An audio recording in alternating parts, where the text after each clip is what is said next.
This is an enormous effort to make to try to figure out how to make this transformation, how to find a pathway to get from where we are, which is in the neighborhood of 80 to 90% based on fossil fuels, to some number much lower. 3 years ago, we undertook a project in which we were looking at the transformation of the U.S. economy and dubbed that the search for a secure low-carbon pathway.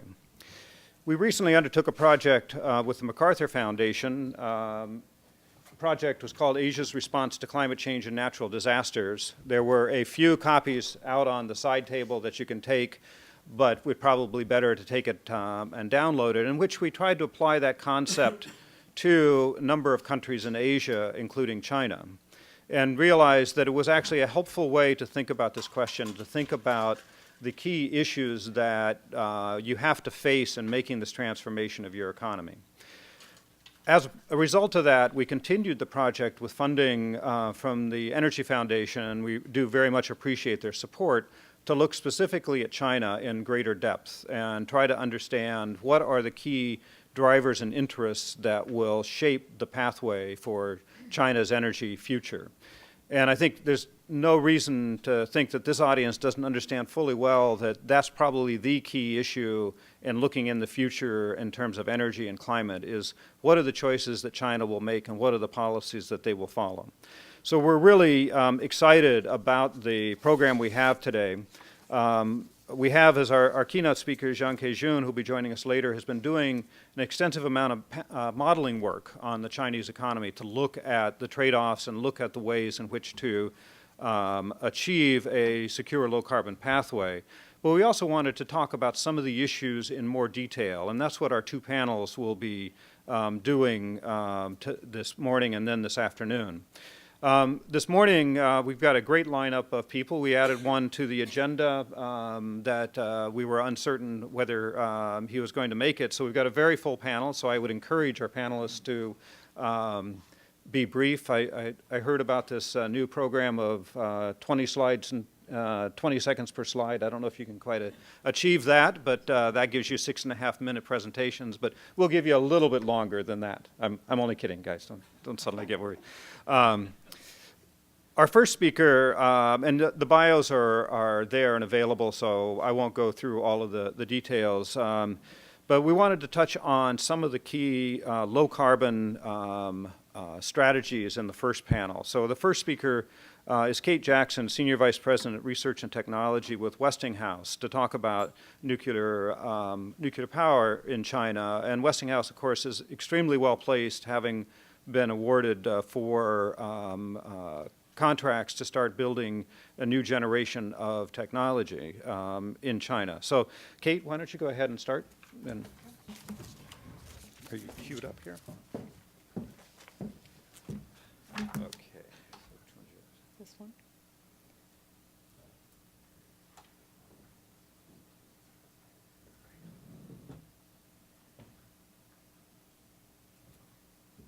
Okay, good morning.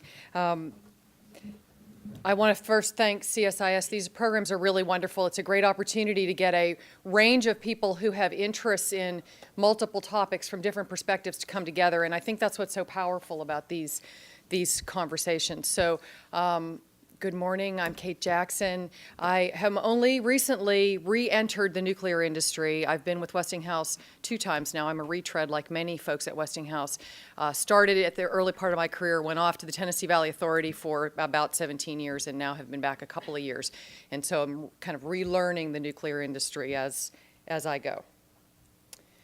I'm just going to give some brief kind of background material. The world population is going to increase 25% in the next 20 years. Clearly, that's an enormous growth in energy requirements.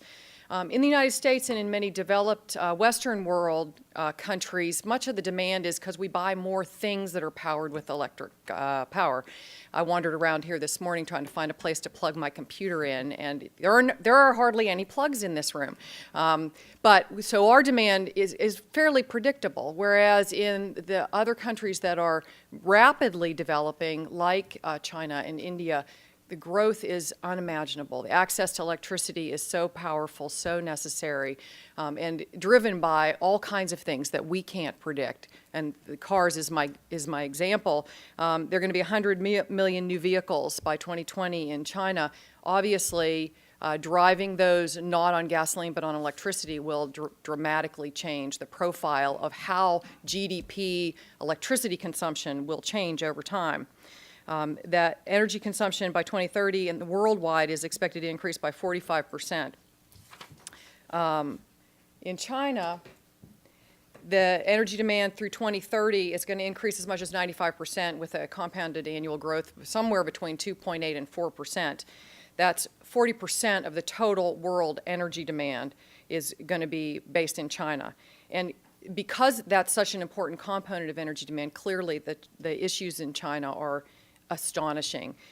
They'll roughly, between now and 2030, double their consumption of coal, more than 50% increase consumption of coal, more than double their consumption of oil, and almost double global greenhouse gas emissions. And at that point, China will account for roughly 28% of the global emissions. And so obviously, looking for low emission platforms for that growth in the economy is critically important. The China electricity sources are similar to the world sources. Fossil is 70%, oil is 20%, hydro is 6%, gas is 3%, nuclear is 1%. It's not very large. So although it is a significant investment in China, the energy consumption is so large that it's not a huge percentage. The China green energy commitments in the Copenhagen conference really were focused on reduction of CO2 per GDP. So it's kind of a density indicator of 40 to 45% from now until 2020. And the energy plan said that new energy, meaning non-fossil energy, will be increased dramatically. That's renewables. That's all kinds of, smart grid technology, grid technology itself, and increased nuclear capacity dramatically by 2020. Pressurized water reactors, which is what Westinghouse designs, sells, develops, maintains, fuels, will be mainstream, but not the only reactor type. And very important to China is having indigenous capability. So it's the ability to fuel those reactors in country, build all the components, be able to construct and maintain those plants. Domestic manufacturing plants are going to be maximized. So the whole plan is to develop self-reliance and then eventually begin to compete internationally. Nuclear itself in China, there are currently 12 operating units, 2 pressurized heavy water reactors, and 10 operating pressurized water reactors, and 24 under construction, and several more to commence fairly shortly. 4 units by Westinghouse. There are 2 at Tianmen and 2 at Haiyang. I'll show a map in just a moment. By 2020, forecasted to be somewhere between 80 gigawatts operating and 50 gigawatt electric under construction. A gigawatt electric is roughly 1 large power unit. So, the 24 there will be online, 80 total operating by 2020 and 50 more by under construction. And then 200 plants operating by 2030 and 400 plants operating by 2040. So total world nuclear right now is about 440 plants. It's huge. That's huge, the program that China has. So what influenced the People's Republic of China's decision to consider the AP1000, which is the design that Westinghouse, the new design that's just been licensed and is the first design, Gen 3 plus plant that has been certified by the U.S. Nuclear Regulatory Commission. So part of it is that it's advanced nuclear technology. China has some Gen 2 and Gen 1 plants, which are older plants, large loop type plants, and they very much wanted to begin to base their next phase of growth and then their indigenous capability and then their competitive capability based on the next generation, so that Generation 3. The new passive safety features I will speak about in a moment led to smaller design, simplified, lots of changes in the design itself to make it safer and easier to operate. The smaller nuclear island, the smaller number of safety components, and what that does is drives less risk in the supply chain. It drives easier construction, easier maintenance, standard maintenance. And fundamentally, a different approach to construction, which I'll show in just a minute, but it's have modules, almost like our children play with Legos. It's a new way of constructing a plant, and I cannot overemphasize how different this is. When our customers who have built and maintained plants in the United States for 50 years come and watch the new design, they're astonished that it is not reinforced concrete, it's not stick-built, it doesn't have to be redesigned for every plant site. You build Lego chunks, equipment already in them, and you fab them on site and put them together. All of this reduces the schedule and cost. Also critical to the selection of Westinghouse in China was our willingness to buy where we build. That's always been our strategy. We don't come to a country with a giant supply chain already linked to us. What we do is look for where we can localize that supply sourcing. That was critical for the Chinese decision because of their goals of indigenous capability. And so as they looked at Westinghouse and our history in transferring technology to France, transferring technology to Korea, clearly we had a track record for the ability to do that, and that was very important. And so there's a whole separate contract. There's the contract for the plants. There's a whole separate contract for technology transfer. And that's not just with us. Our construction partner and part owner, Shaw Company, also has a technology transfer to transfer the architect, engineering, construction, and building technology. Also, was the existing AP1000 was already had a design certification from the Nuclear Regulatory Commission, which was very important to the Chinese Nuclear Regulatory Group, and they're working very closely together. Lots of flow of information, obviously, from the NRC to China, but now, as the construction is ongoing, site safety, site inspection, construction inspection, turning those drawings into reality in construction, in concrete. There's lots of information flowing back to the NRC with respect to how things are going, how that construction process is ongoing. I know that was more than 20 seconds for that slide. Okay, so here's a picture of the AP1000.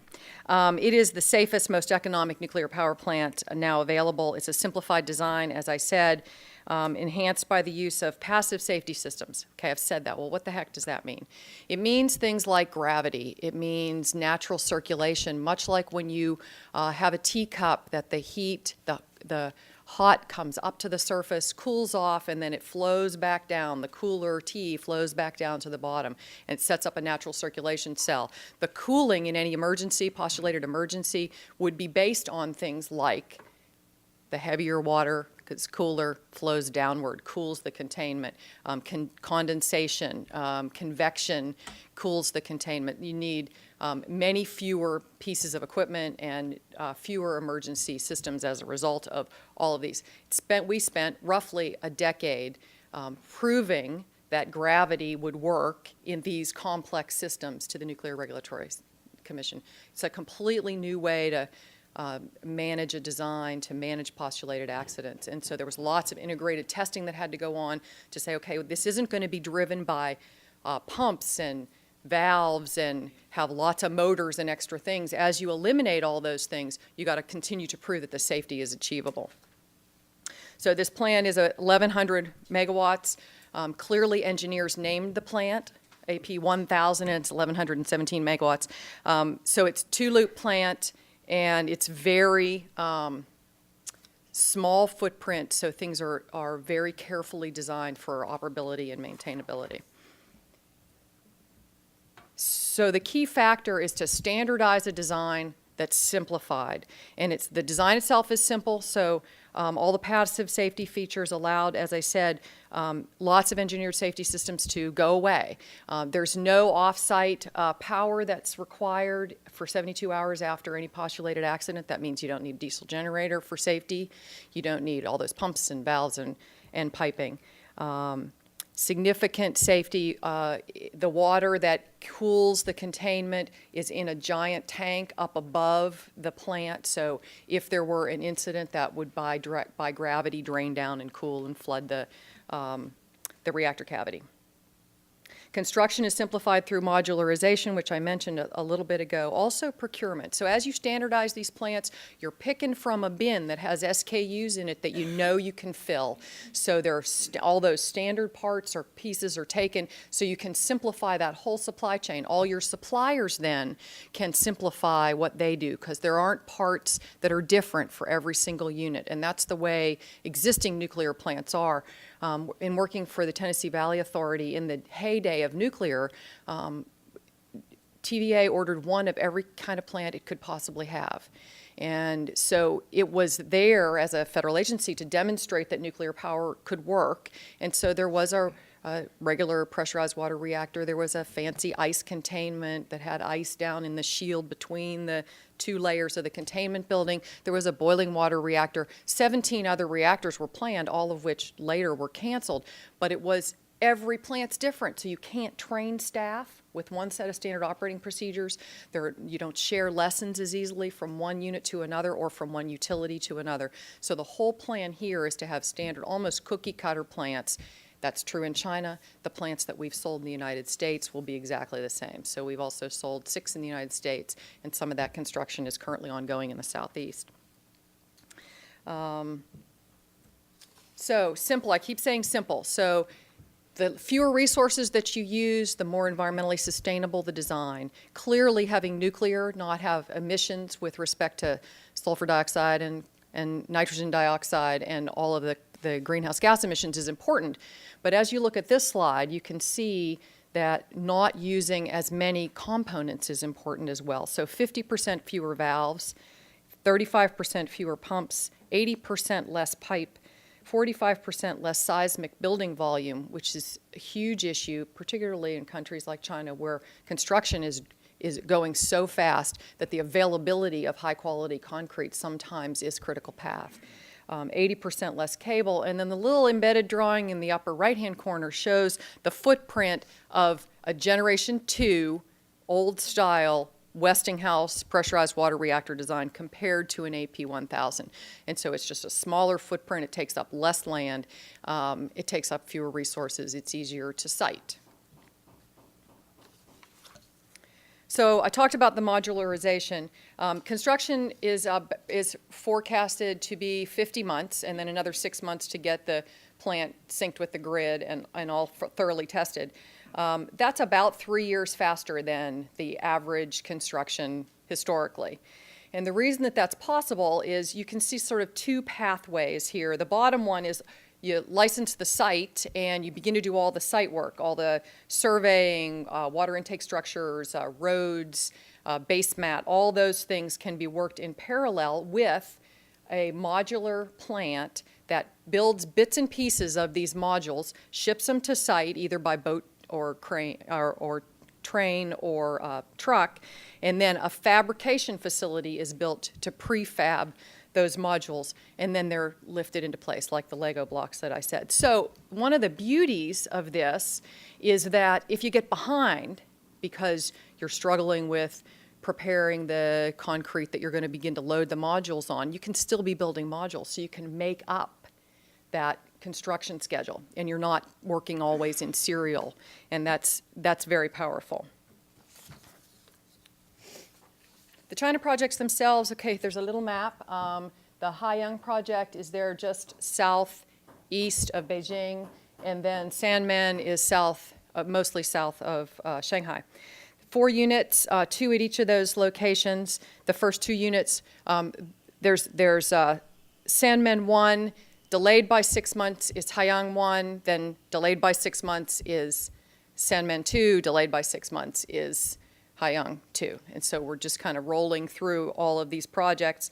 And the first 2 units will be operational in 2013, and then 2 units are operational in 2014. And we are on time and on schedule and on cost. And that's a new thing for the nuclear industry.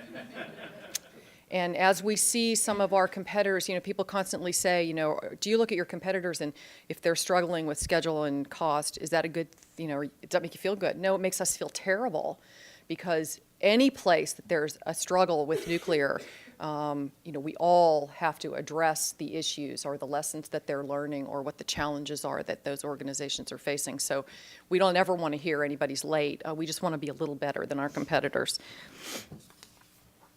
I mentioned how important technology transfer was. It was really a cornerstone of the negotiations in China, and we are transferring our technology to the State Nuclear Power Technology Corporation, and it is the most significant and advanced. I mean, it's everything. We constantly have Chinese nationals working with us in the United States, at manufacturing plants, at our supply chain plants, and then also working with their staff and training staff in China. It is the goal of the Chinese, this Chinese company, to be able to extend the design into a 1,400 megawatt plant, a 1,700 megawatt plant, some in conjunction with us and some not. There will be follow-on plants. There are already 8 of them planned. There will probably be many of those 200 more plants will be AP1000s or AP1400s. However, our scope, Westinghouse scope, decreases over time so that we are eventually not providing scope services other than potentially as a subcontractor. So clearly, as all those plants are there, we provide services, we provide fuel, we want to participate, and we are working to establish joint ventures with companies in China to be able to do that. But the whole range of things, from nuclear island design and engineering to instrumentation and control to fuel operation and maintenance, core design, and manufacturing, cladding parts for the fuel, and also architect engineer technologies. These are just some pictures. The reactor vessel set on the upper left-hand side, set in 3 rings and a bottom piece and a top piece. Very different than the welded, on-site welded, each panel separately. The bottom right picture shows one of the continuous pours of the base mat concrete. Those are 50-hour pours. And the first one that we did, there were absolutely no cracks in it whatsoever. Suggests great technology transfer, great working with the Chinese folks who are working on site, good design, lots of preparation. The second pour was 6 hours shorter. The third pour at the third site was shorter. So every time the Chinese and we are improving how we're building these plants. I just want to show a video to show that it really is different. This is one of the 276 modules that there are. There are 122 structural modules and 154 piping and mechanical equipment modules. This one is the CA20. It's the largest module.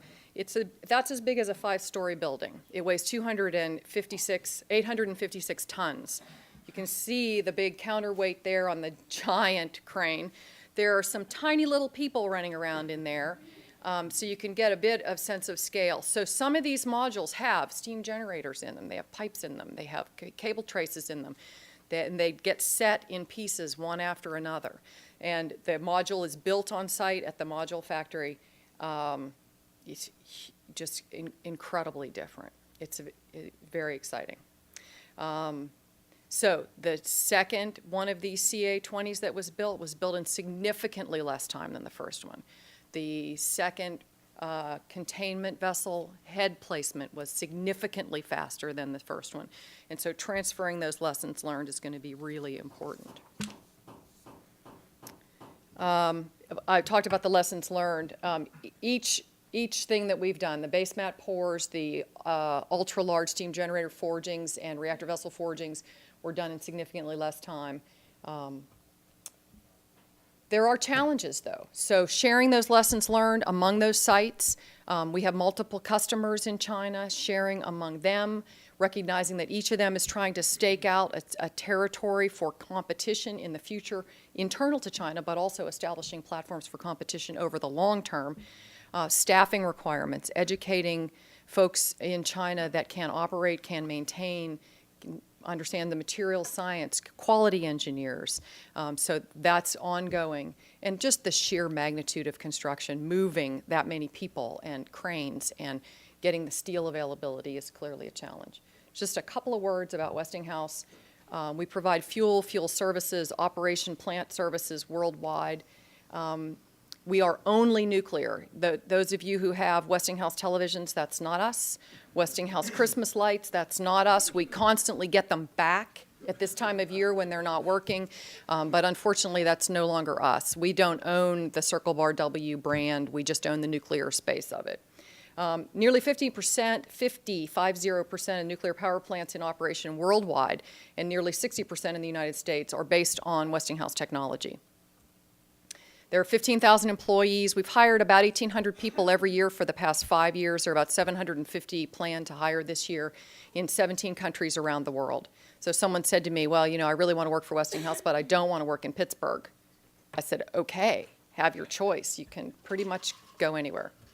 There are 4 product lines: services to keep plants operating, shorten outages, improve the amount of power that you get out of plants, extend plant life, nuclear power plants, which is the new plant business, nuclear fuel, which is all about provision of fuel and decreasing fuel leakers, having better and better fuel. Westinghouse provides fuel for roughly every kind of reactor that there is. Gas reactors, Russian reactors, boiling water reactors, our competitors' reactors, and our own. We own roughly 50% of the fuel market. We're also working on advanced reactors. I talked about the 1400 and 1700 in conjunction with China. In addition, looking at high temperature gas reactors, burner reactors that are fast spectrum reactors, and then a small passive plant. I'm going to skip that one, and I'll skip that one. So that's it. Thank you.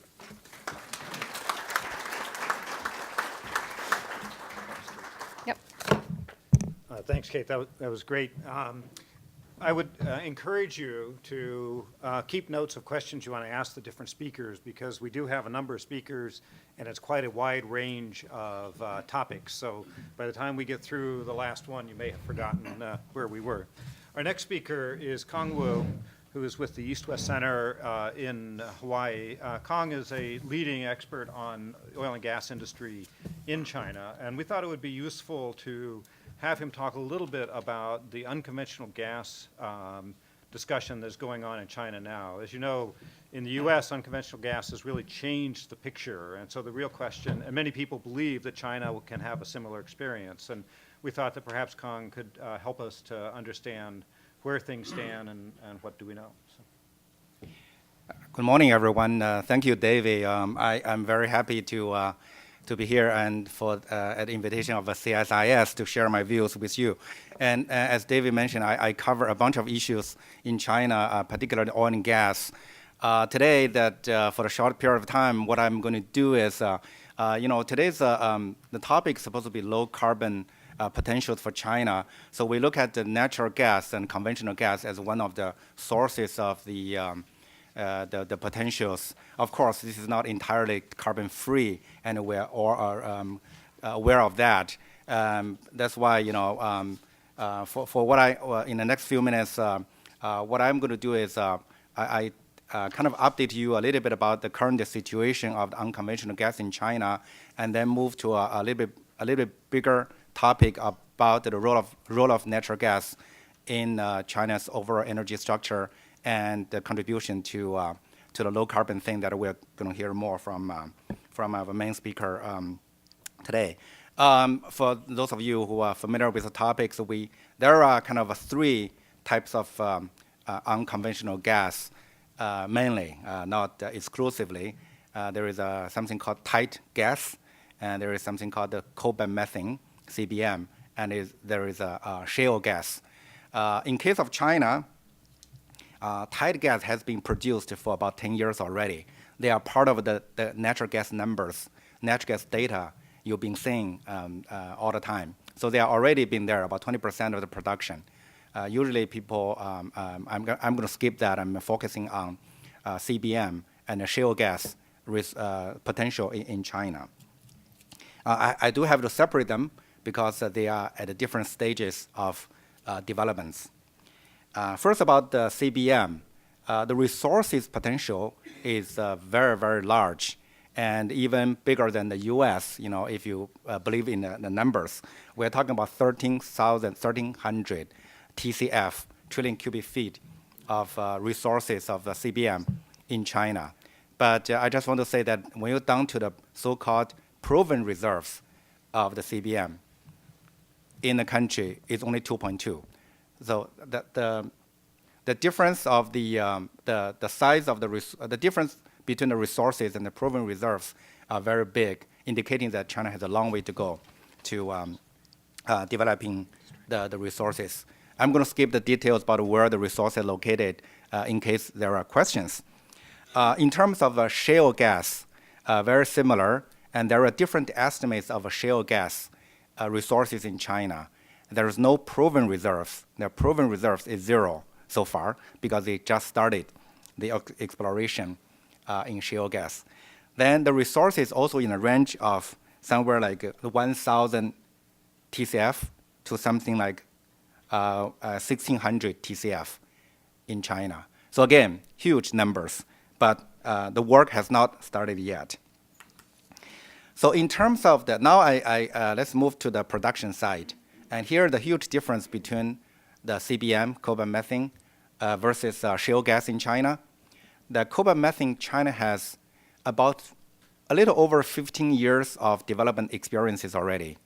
They started in 1995 when China looked at the US, and US has a huge coal industry, had a huge cobalt methane production, which at that time was bigger than China's entire conventional natural gas production. So they looked to China, to the US and to other countries like Australia for the potential, for the possibility of developing China's CBM industry. But the results are very disappointing for the past 15 years. And there are many reasons which I probably will not go over all the reasons unless I have some time. And so right now, very simple, that China produced a meager amount of CBM. The volume is, we call about 7 billion cubic meters, 7 BCM. And out of that 7 BCM, is only a 1 BCM is actually produced from commercial wells, even though China drilled about 4,000 wells already in surface drilling. And another 6 BCM, billion cubic meter, is actually from the extraction of the coal mines extraction, which is pretty much flared. It's not really much utilized. And production of shale gas, 0 right now. So that's the status of that. Then after, now I move back to CBM again. In terms of consumption and distribution, because of the 15 years of the development, they have done a lot of work in this area, but still were very much underdeveloped. And out of the whatever the production in China is merely about 30% is being consumed. Another 70% really kind of flared, and mainly because they're produced by coal mines. And the first job of the coal mines is really extract cobalt methane and release it so they can make it a little safer. And so they need to improve not only the overall production level, but also the ratio of the consumption. Distribution of CBM is a big issue in China. This is one of the obstacles why in the past 15 years it didn't do very well. Because CBM, the cost of developing the pipelines for CBM is very, very expensive. And it's a chicken and egg problem that you need a bigger CBM production to be able to justify the long-distance pipeline to distant cities. Then you need the pipeline infrastructure to justify upstream investment. So they go on and on like that. And in the meantime, China's overall infrastructure, particularly 15 years ago, of the natural gas infrastructure is very much lacking, which is another obstacle. As a matter of fact, even though today, China's length of the natural gas pipelines perhaps is about 20% and less of the US, 10 to 20%. Even that is kind of built, 80% of that infrastructure we've seen today, which is much bigger than before. 80% was built after 1995.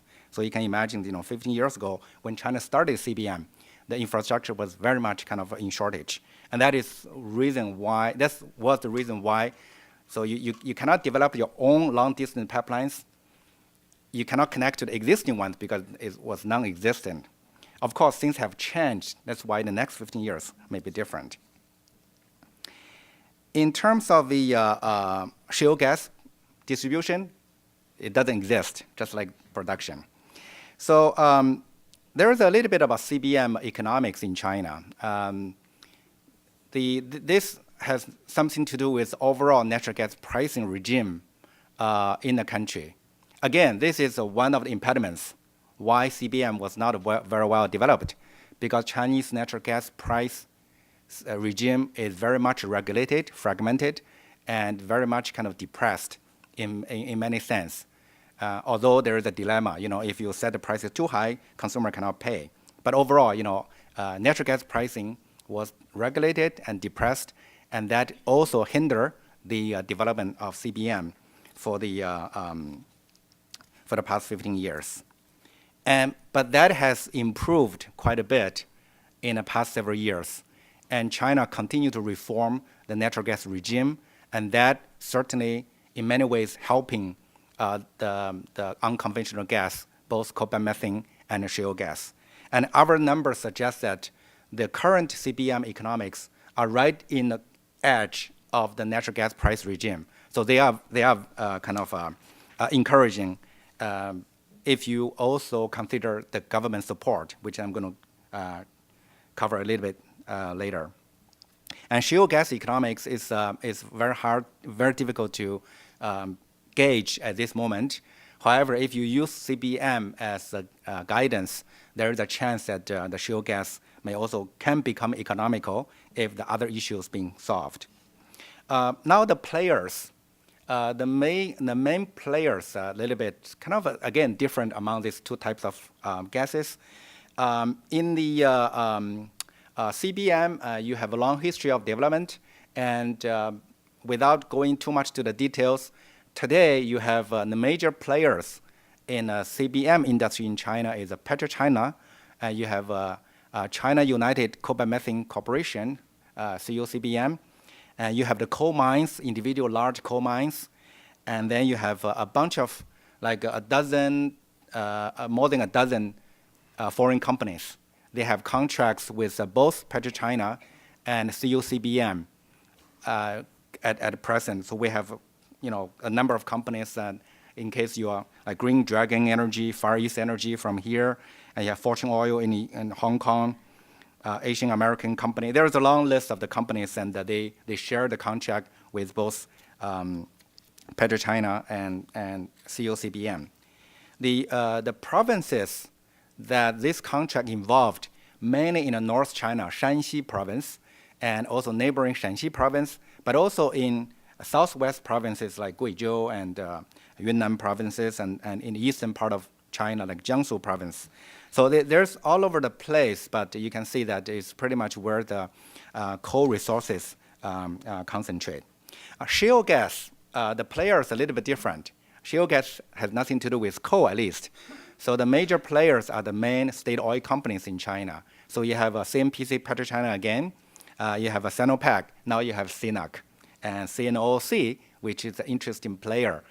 Part of the reason CNOOC is become important today, and is not only because of the Chesapeake sort of investment they made just 2 weeks ago, but also because after one of the major players, the China United Coal Methane Corporation, after PetroChina left them 3 years ago, 3 years ago, and they kind of disorganized, and they badly need the new kind of blood, new input from other, and CNOOC expressed interest in joining CUCBM. So you can see that suddenly CNOOC, as offshore company, now is jumping in a field, become a player. And then you have the foreign companies. So because shale gas started only last year, so unlike CBM, you have over a dozen small companies, but also like Shell and Chevron among them for the CBM. But in shale gas, currently is mainly the major foreign companies and some Australian companies like Shell, BP, and Chevron, and also Arrow Energy, which is now bought by CNPC and Shell, and also the spin-off of Arrow Energy, Dart Energy, and in the area. So you have a few foreign companies. It had a cleaner start because everything is no history for this for this development. Of course, PetroChina is already in Canada looking for this kind of experiences of shale gas. And CNARC, I already mentioned, and the CMPC also, as mentioned in Australia. In terms of the policy support, the government today have pretty much systemized the policy support for CBM. Although the CBM players still believe that it's not enough, there's a few things. The most important one is like value-added tax. It's kind of, there is a reimbursement, accelerated depreciation, there is direct subsidies of the price, and resource tax exemption, and income tax exemption and reduction. And shale gas, that's applied for CBM so far. And shale gas pretty much have a similar, although it's not quite final yet, but expected to have the similar, enjoy the similar kind of policy benefits. So last thing about this one is the future growth, where China will go. And I know that the units can be problems that I mentioned 7 BCM of the production of COCBM. There are different numbers reported by China, even planned by the authority. Some of them very, very sort of ambitious. For instance, one of the targets in the medium long-term program in China, energy development, saying that by 2020 they were going to produce 50 BCM of coal and methane only. So think about it. China's gas production is only 83 something BCM last year. So 50 is a huge number, and I think it's really ambitious. But PetroChina and Sinopec now has a more realistic target. CMPC has a target about 10 BCM by 2020, only for CBM. And Sinopec has kind of a 2.5 BCM of unconventional gas combining CBM and shale gas together. And then you have all kinds of other sort of reports about the targets. And basically, what I'm looking at is my base case kind of projection following their production plans of the individual players. I'm just going to give you a reference number because I'm going to use this number a little bit later in a minute. That I'm looking at CBM roughly about 20 BCM by 2020, and shale gas is about 8 under 10, so 8 BCM by 2020. So we're looking at 29 BCM by 2020. I have a high case and low case. I'm not going to show the numbers here. So what is the share of this? What does this mean? What is this 20 whatever BCM means? The ballpark number is by 2020, I'm looking at combining CBM and shale gas as unconventional gas is about 15% of China's total domestic gas production. Combining unconventional and conventional together is about 15%. In terms of production, it's about a little under 10%. It's about 9%. That's how I look at it in a base case, but there is a high case as well. So now I hope I have a few more minutes, and I move to bigger issues because unconventional gas is gas, right? It's not like that is a totally separate products. So why natural gas? There's issues we already heard earlier that China has a high economic growth and a high energy high energy consumption, and had the highest, I would say, among the major economies. China has the highest dependence on coal, and in comparison, the share of natural gas is amazingly very low. It's only 3.4% in a total primary energy consumption. So what is a benefit? So for every 1% of the increase of natural gas replacing coal, the savings of the coal will be 50 million tons of coal savings in today's standard. And by 2020, there will be almost 100 million tons of coal savings. Less of coal consumption for 1% of the natural gas percentage increase.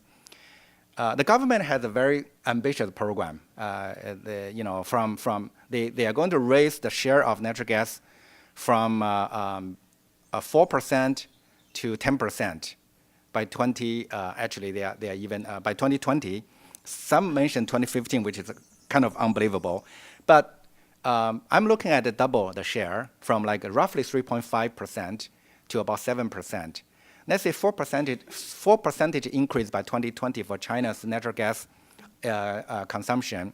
That will replace, by 2020, 400 million tons of coal consumption.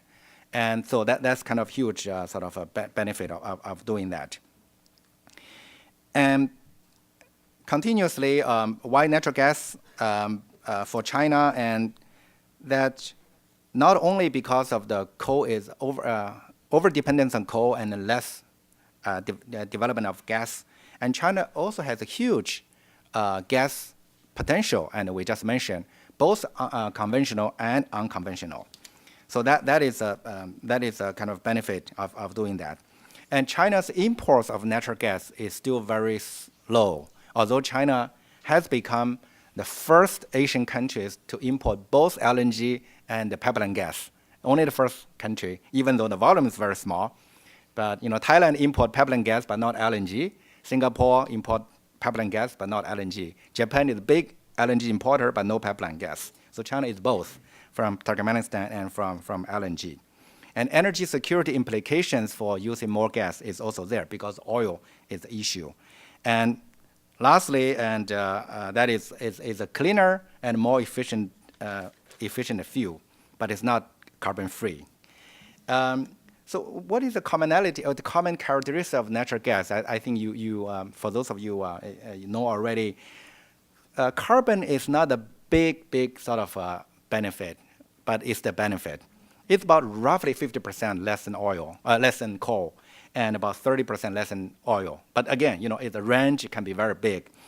But if you're coming down to the NOx issue, the nitrogen, you talk about sulfur issue, other than the sour gas in the Middle East. But China is a sweet gas, so it's a different story.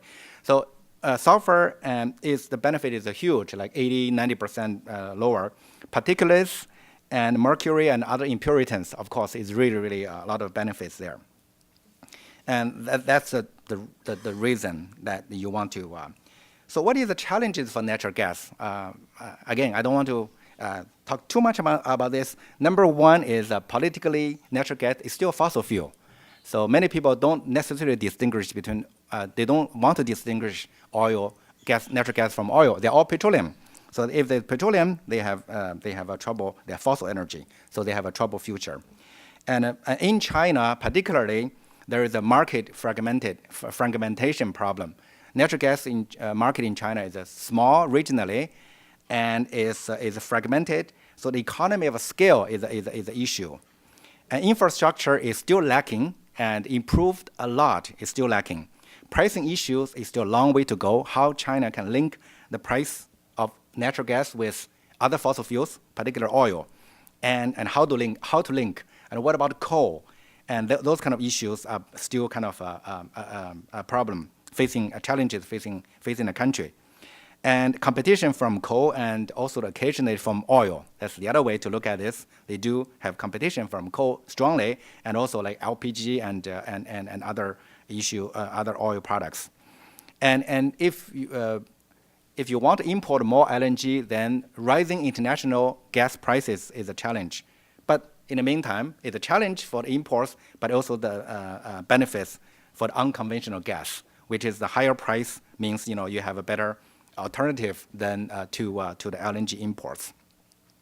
So I want to come down to the final numbers again. What that unconventional sector supposed to mean again. So come back to unconventional gas issue in China again.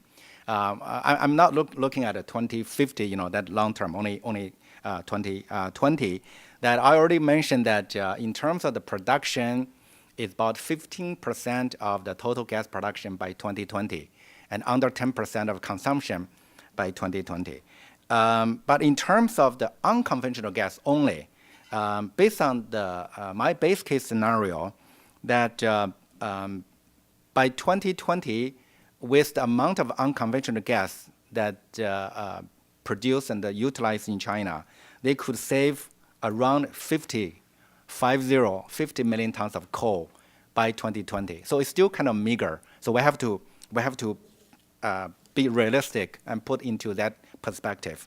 But as many of you realize and other people predict, if there is similar to the US, if there is no restriction and everything the full potential realized, the upper limit of the unconventional is really unlimited. So the sky is the limit. And also timing is an issue. Beyond 2020, 2030, then the amount of unconventional gas will become much bigger, and when the economics is right. That's pretty much what I want to say, and there are some international cooperation issues as well. And when President Obama visited China, they signed this shale gas cooperation agreement with Chinese, and there is a lot of things going on between China and the U.S. On this in this area. So that is another perspective of this unconventional gas. Still, China has a lot to learn from the U.S. and still have to adopt the right technologies for the unconventional gas development. I know my presentation is very short, and I'm looking forward to questions and to give more clarifications. Thank you. Thank you. I think we'll go, since his presentation, Nate, I think is your presentation that's up there? Okay, well, I think why don't we switch then to the renewables question. There's been a lot of debate and a lot of information that's gone around this town for sure on renewable energy in China. So we hope that Nate Bullard from Bloomberg New Energy Finance, I still stumble over that whole name. That's all right. So do you, probably. I do. I still do occasionally as well. Can help us get some perspective on the investment in renewable energy for the future. Thank you. Everybody hear me all right? Yes, this presentation, you've been tantalized by seeing about half of it for the last 20 minutes. I'm with Bloomberg New Energy Finance, which is a sort of an independent house within Bloomberg LP that covers clean energy and the carbon markets. My specialty is solar energy in the United States, but as an aspect of that, I deal with all of the sort of trade-weighted implications that come with, well, supply, demand, and not only supply and demand in terms of global numbers, but where those numbers are coming from. My colleagues and I wrote a white paper earlier this year, on what we call joined at the hip, the U.S.-China clean energy relationship. And it proved to be quite timely. We were writing this during the early days of this debate when it was about a sort of hypothetical Texas wind farm. I'll get into that actually towards the end, but that debate has actually expanded quite a bit. And so I'm sort of walk through the data behind this discussion of trade. And I'm going to look at China's low-carbon pathway almost purely from an export perspective here, though with a little bit of domestic aspect as well. The implications for trade and some numbers that I think have been neglected in the political debate around not just trade items, but actual energy generation and long-term assets. It's something that is a little bit subtle, I think, for a lot of the political debates that are engaging this dialogue between the U.S. and China. So Kate showed you some numbers like this already. These are just the power production growth numbers. And apologies, that's meant to be terawatt hours and not gigawatt hours. I can assure you there's a little bit more power than that going on in China. The most important thing to note within this is the compounded annual growth rates if you're to compare these two countries. 5% China, about 1% in the United States. And also, as mentioned, there's higher growth rates for every resource besides coal, but coal is still the bottom end and absolutely the backbone of power generation.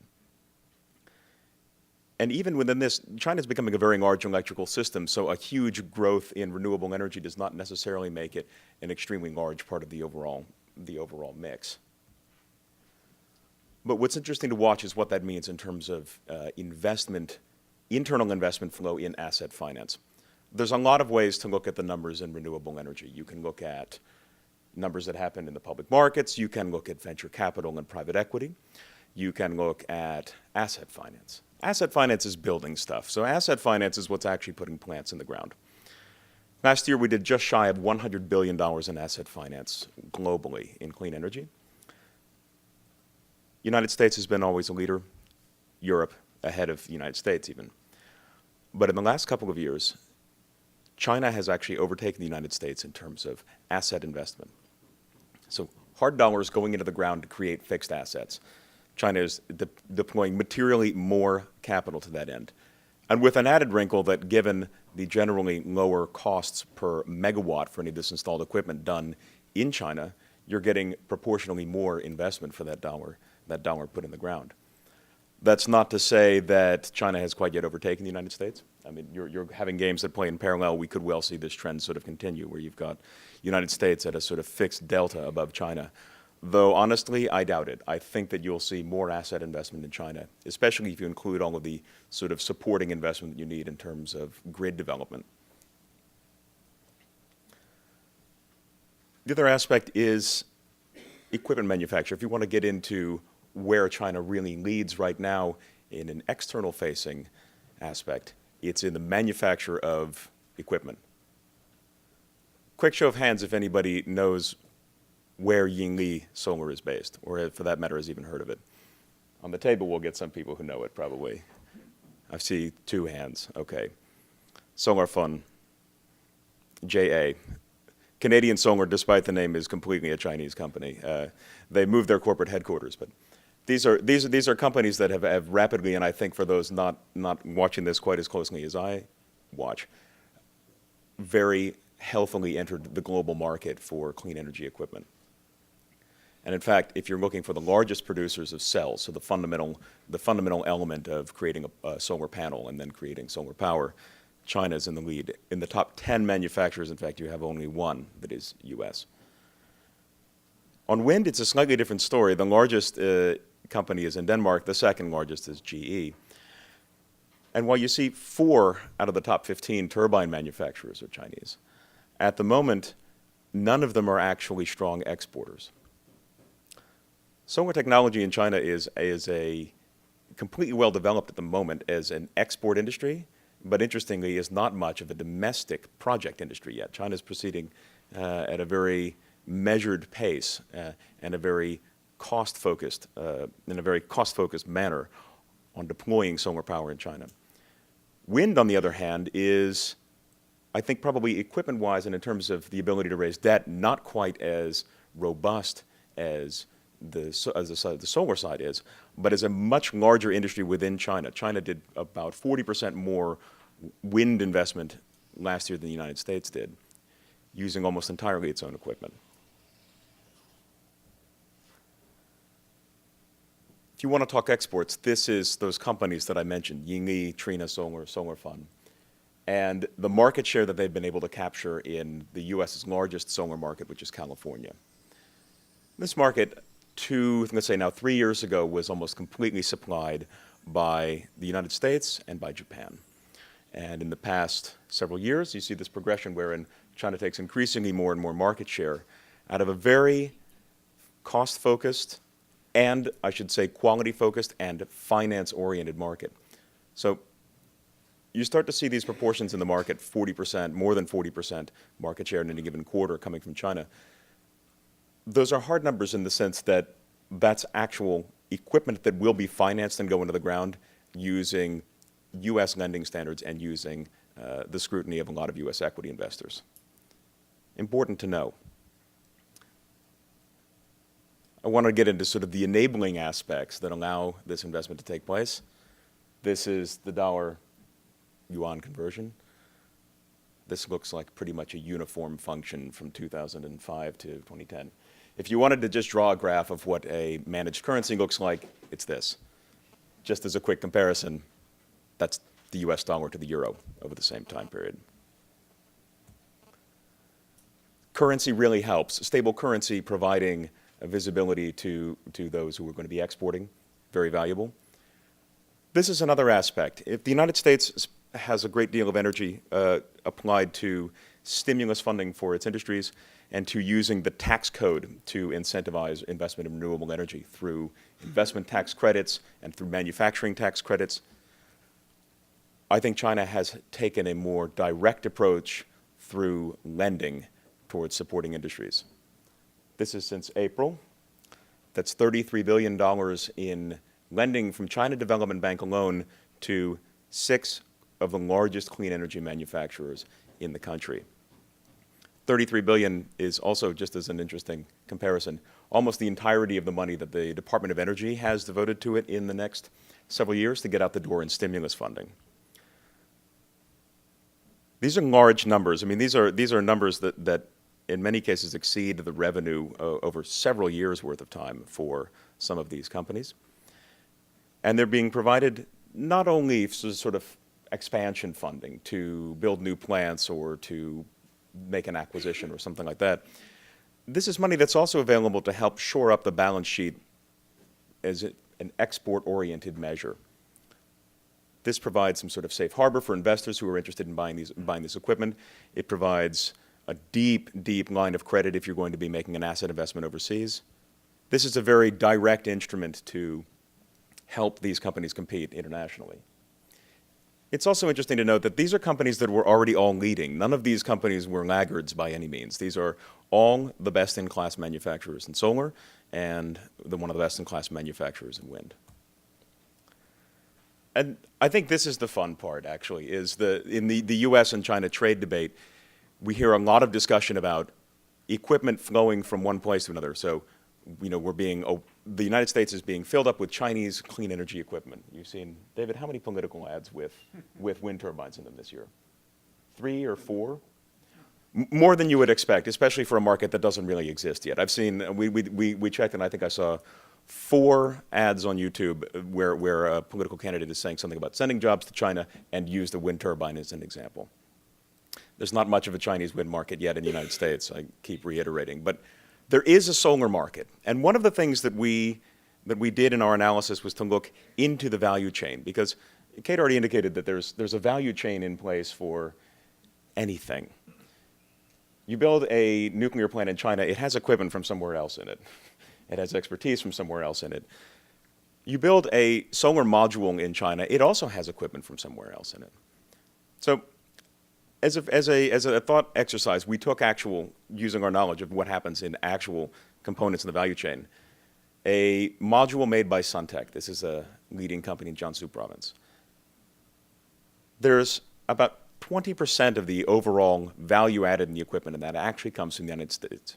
You've got silicon that is the highest margin part of the value chain and the most specialized, coming from the US and going to China, going into a PV module that tends to then come right back across to the United States. But as an interesting comparison, we took as well a piece of US equipment. This is a module that's made by SunPower, and this data is disclosed through their public filings. This is part of their regulatory filings with the SEC. This is an American piece of equipment, but the polysilicon comes from Korea. The middle phases, wherein they turn that polysilicon into a wafer, and then turn that wafer into a cell, so that the fundamental generation unit takes place in Philippines. And then the assembly part can take place almost anywhere. In fact, many of the leading companies do not actually own an assembly plant. It's done on a contract basis. In this case, it can be done in the United States. It can also be done in Mexico or Poland or China. But what you see is that the difference, and this is if you were to use a SunPower module that is actually being built and put together in the United States, is that the proportions of value added are not all of that different. This is an international good, regardless of where it comes from. We did the same comparison on wind. For a long time, there was a strong market for US and international turbine providers building factories and selling goods in China for the Chinese wind market. That is less so the case these days. As you indicated from my earlier slide, there are plenty of people in China providing turbines themselves. But we wanted to look on an installed basis. Let's say that you took a turbine. I'll get to the installed basis in a moment. Let's just take a turbine and put that turbine together, again, by the same value chain. China, international in this case, is anything ex-China, but it could be the United States. It tends to be Europe. Build this up and you find that a Chinese turbine installed in China is about 60% Chinese 8% US. 35% though international. Lump that towards the US and you're talking about something that is more than 40% built in the United States for a Chinese installation. And let's say that you were to take a Sinovel turbine, so from one of the largest Chinese companies, and do the same in the United States. That's if you're installing the turbine on the ground in, say, West Texas, where this political debate always seems to center.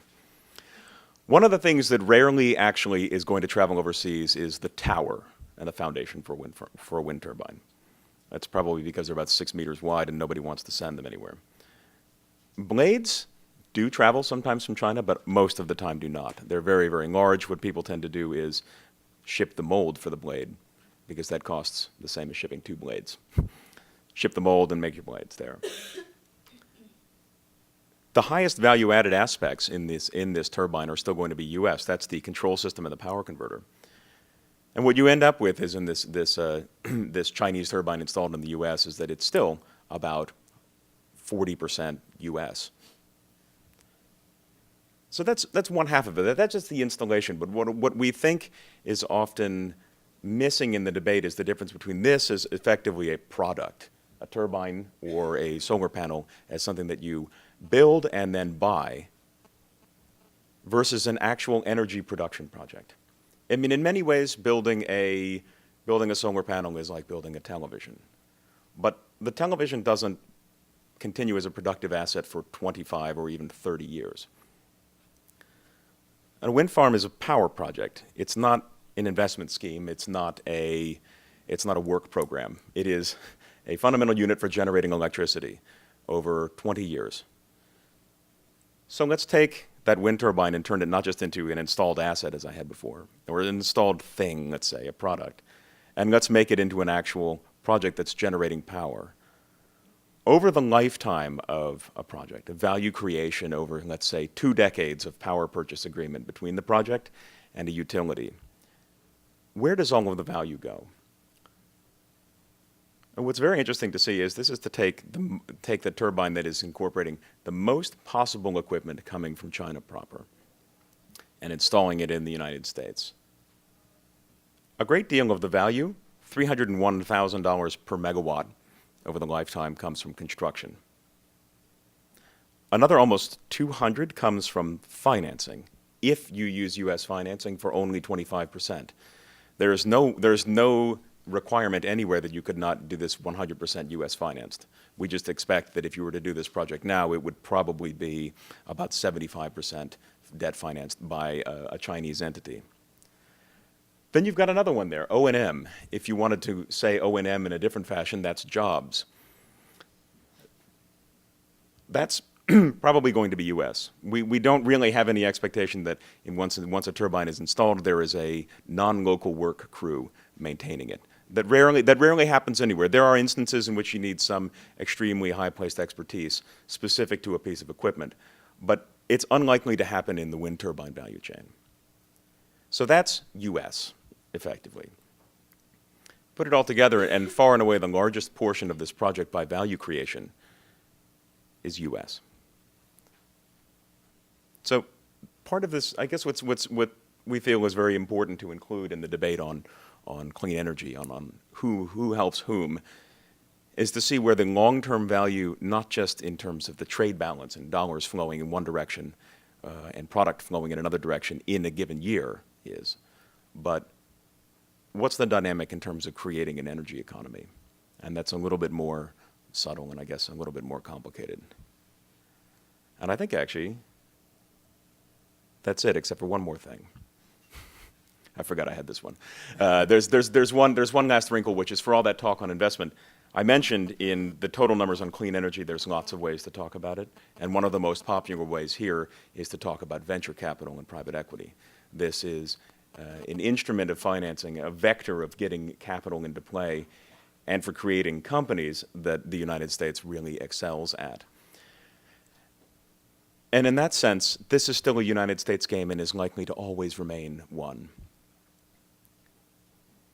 If China might have taken the lead in terms of asset investment, it had only a very brief lead years ago in venture capital and private equity investment in clean energy, and the United States has managed to get back on top and stay on top. What you see there in 2006 is actually the money that came in to those solar companies that I mentioned before, which was the last phase of capital before those companies then became public. All of the money that came before was being provided by local and provincial governments and by some local financial institutions. It's now not really there anymore. It's not really needed. These companies are large enough to get a $9 billion loan from the China Development Bank. Seeking venture capital and private equity is not really necessary. But what these figures, the United States figures, 2008, 2009, 2010 represent is companies that are going to be founded in the United States and in many cases are providing part of that value chain that goes back and forth to China in the interaction between the two countries, not just in the one-way trade flow. And I think now that is actually my last slide. So thank you very much. If you guys are interested in the white paper, we actually have it published on our website. It's available for download, and it gets into these issues sort of in greater detail. And I look forward to the discussion. Thanks.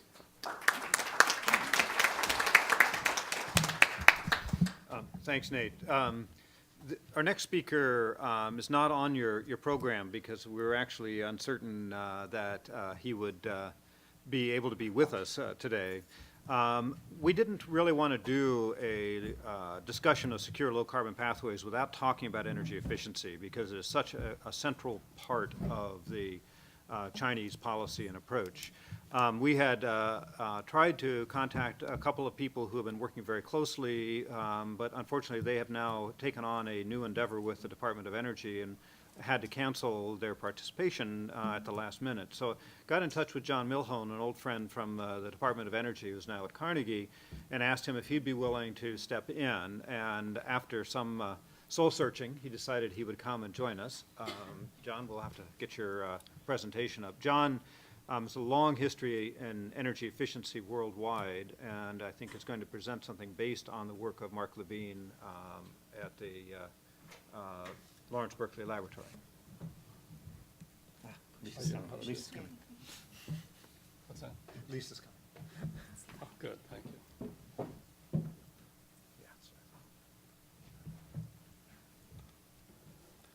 Thank you, David. It's good to be here, and I am pleased to be able to talk about energy efficiency in an area where energy efficiency is so critical to not only the events in China as far as their economic viability, but also their climate characteristics, but also to the U.S. and globally.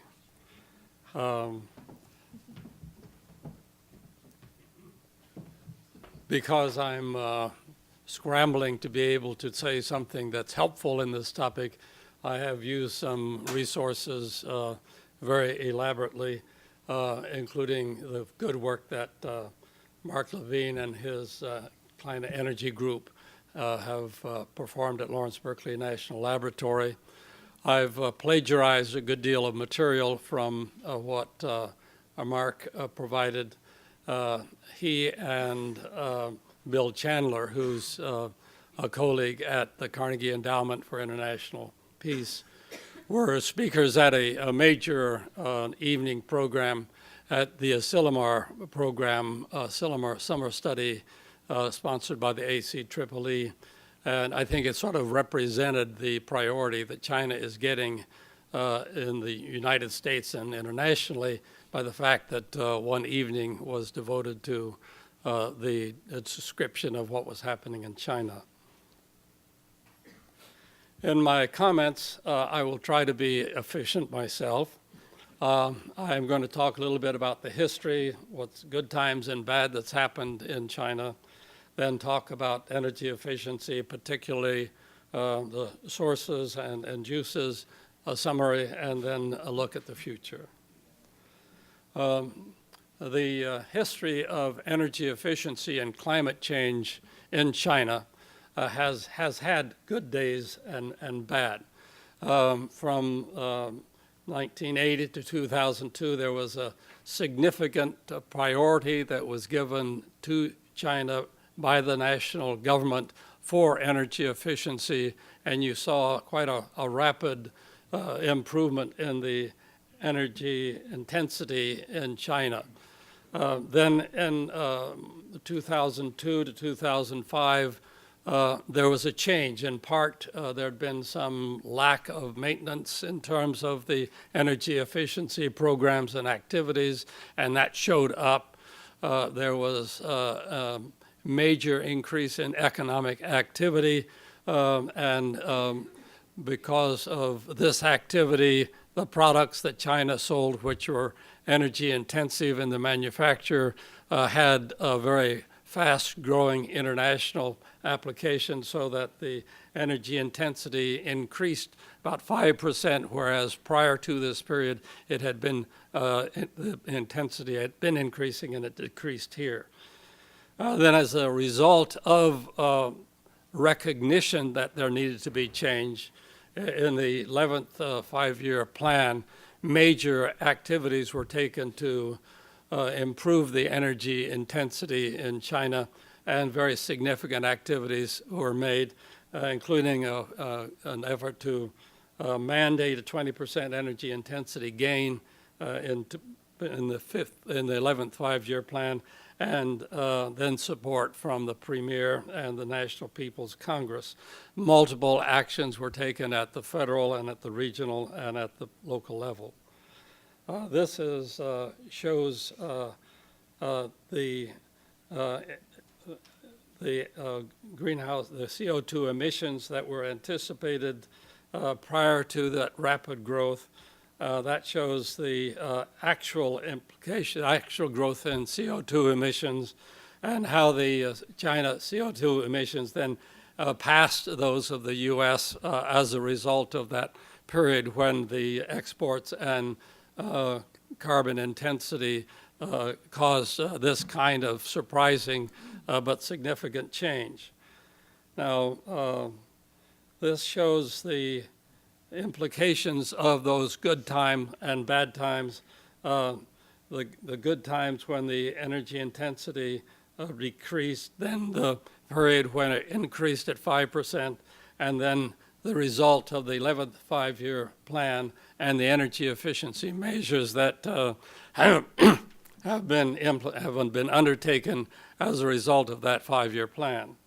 One thing this shows is the significance of the national policy in China and the priorities that are set, and the way that those priorities are implemented through a variety of different activities. And that's something that, as we look ahead, we also need to recognize. In my comments, I'm going to talk about the components of the low carbon and energy efficiency activities in Russia, primarily and when we're talking about energy efficiency, it's important to look at energy efficiency from the energy sources as well as the end uses, because if you save energy in the building sector or industrial sector, that means that you need to use less energy, be it electricity or heat or primary energy fuel. So that if you look at the energy end uses in China, the industrial sector oftentimes is described as 70%. That includes some industrial parks where housing, hospitals, and commercial buildings are regarded as part of the industrial sector. If you look at what we would describe more commonly as industrial processes, that's more closer to 61%. If you look at the end-use energy as a share of all the energy that's used, if you look at it in this way, it's about 25%. And transportation is about 14%, but it's growing very rapidly. One of the things that I mention that difference because oftentimes when we think of energy and energy efficiency, we look only at the end uses. This is something that shows the importance of looking at the end-use energy efficiency as it compares with some of the energy supply courses. So we've all heard a great deal about the Three Gorges Plan and the huge energy production that's come about as a result of that. In this case, I'm comparing that production from the energy savings calculated 10 years after the standard tests were made for appliance standards implemented for air conditioners and refrigerators. So you can see that it's important not only in terms of the quantitative value of what you're getting from the energy efficiency measures. We're looking at electricity. Here I'm going to show some examples of what good accomplishments that have been made in some areas where there are still challenges that need to be addressed. One of the significant things in the electricity area has been an increase in the amount of, in the rates that are paid for electricity. For example, energy prices were increased from the equivalent of 4.2 cents per kilowatt hour in 1924, then 2 years later up to 6.4 cents per kilowatt hour, and these changes have continued.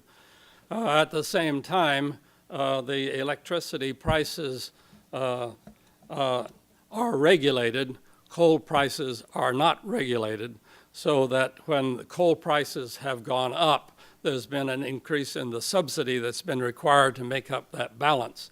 And because of that, the users of electricity have not seen the real price of electricity, and moving more forward to cost-based energy rates, which is the trend but hasn't been achieved yet, will be a significant way to encourage the energy efficiency measures that would save that cost-based electricity. In addition, in the electricity area, importantly, small, inefficient coal-based electricity plants have been closed and employments have been made in coal-fired electricity boilers. Let's see, I need to go back. This is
I'm going to go back to what I've done here is copied some slides from Mark Levine's presentation, and those are annual years across the bottom. It doesn't show on the slide, but I apologize for that. What's that? To 2010. Okay, I'm going to go back.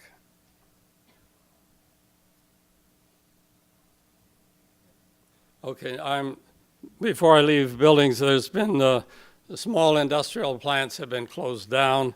The goal of the top 10 energy consuming enterprises, which make up 50% of the industrial sector, those have been significant improvements, reductions in the energy intensity there.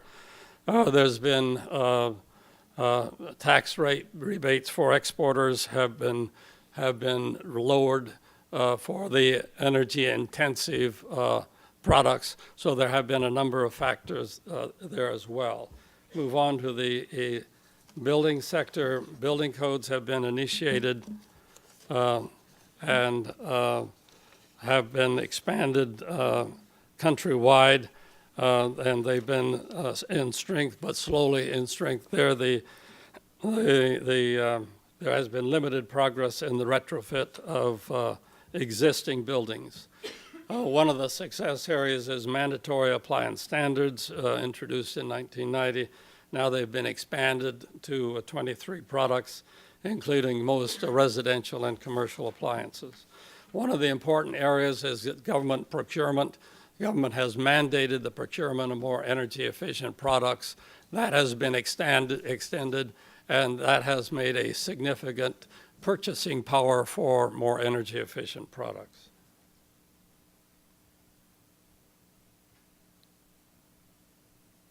This shows one of the differences in the performance in some of the buildings area.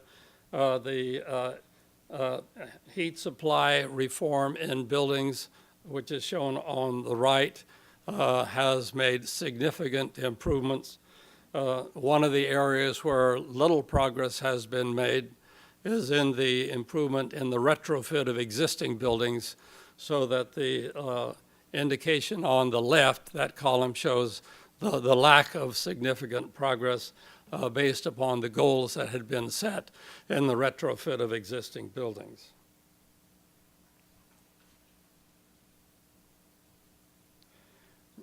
In the area of, could I have a little water on it? In the area of transportation, there's been progress through the mandatory fuel standards for vehicles, 16 different weight classes and these have been significantly increased, although and rank favorably compared with some of the U.S. standards, for example. In the emission standards, China has followed the European standards on emissions, and there have been taxes on vehicles, and those have been higher for larger energy-intensive vehicles. In summary, then, the aggressive top-down priority that China has given to energy efficiency has achieved unparalleled results. The challenge now is to build up an implementation capacity so that the goals and policies that have been set are more effectively implemented, to strengthen the compliance with the programs, and to prioritize and integrate these various results. The issue now is what's way ahead. The reports being received from China's 12th five-year plan, which is just getting,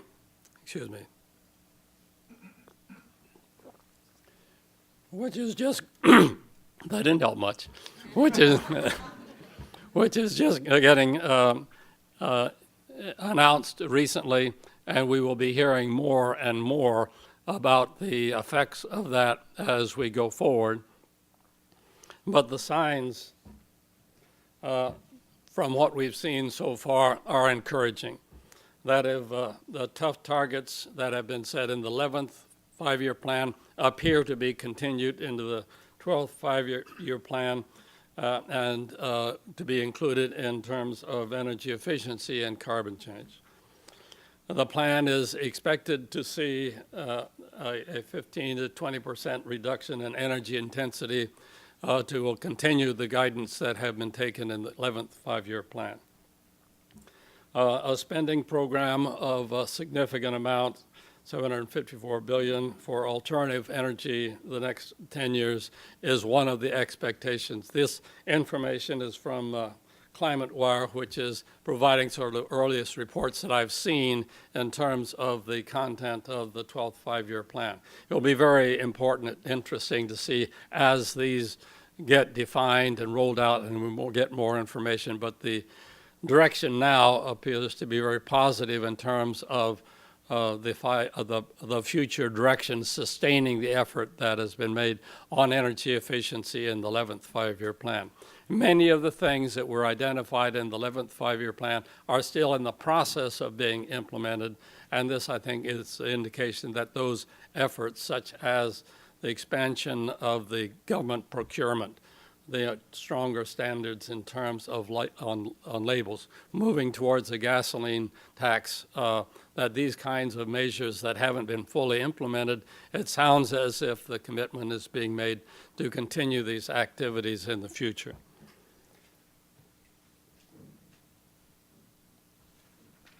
I'm going to finish up with some projections that have been made by the China Energy Group that Mark Levine showed at the presentation in Asilomar, because it looks to me as if that is a significant part of the program that's being considered today. They have developed a model on China's Energy Group that's fairly extensive, and you can find that on the China Energy Group webpage. And this is an effort that they've made in terms of looking at what they anticipate the changes will be over the next period of time. Continued improvements are expected, and with accelerated improvement, accelerated attention to energy efficient, this is the forecast that they're looking at. With the different colors representing, the blue is industrial, the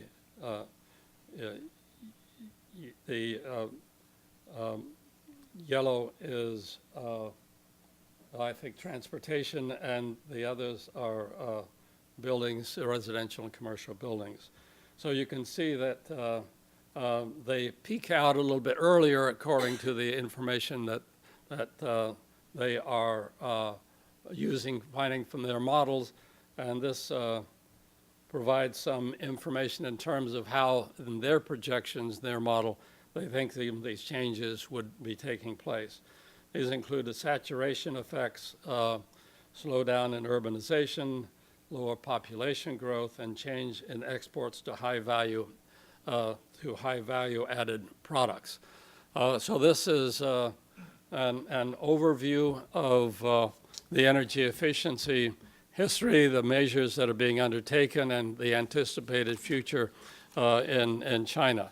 I think I would say that this conference that CSIS is called is critical because it shows the key dominating role that China's policies will have on global climate change and the future. I think the information on energy efficiency shows that the energy efficiency contribution to those improvements has been very significant in the pattern that we've seen in the past, and will be very significant in the future if it continues to be aggressive, assertive, improving, pulling the pieces together and combining them into the kind of significant accomplishments in terms of reduced greenhouse gas emissions, improved energy efficiency, coupled with a strong economic development that's based upon the economic attractiveness of moving in that direction. Thank you very much.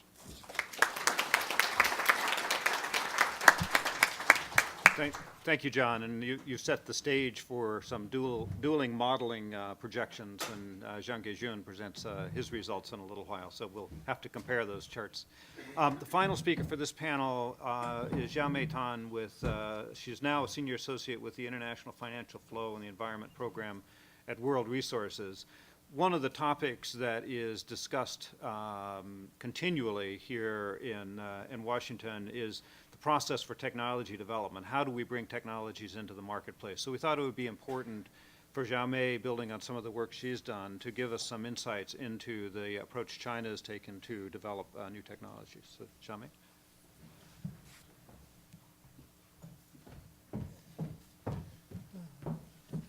Which one's yours?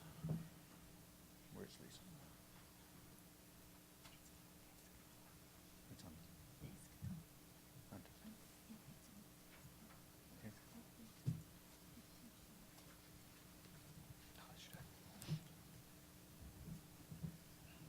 One second.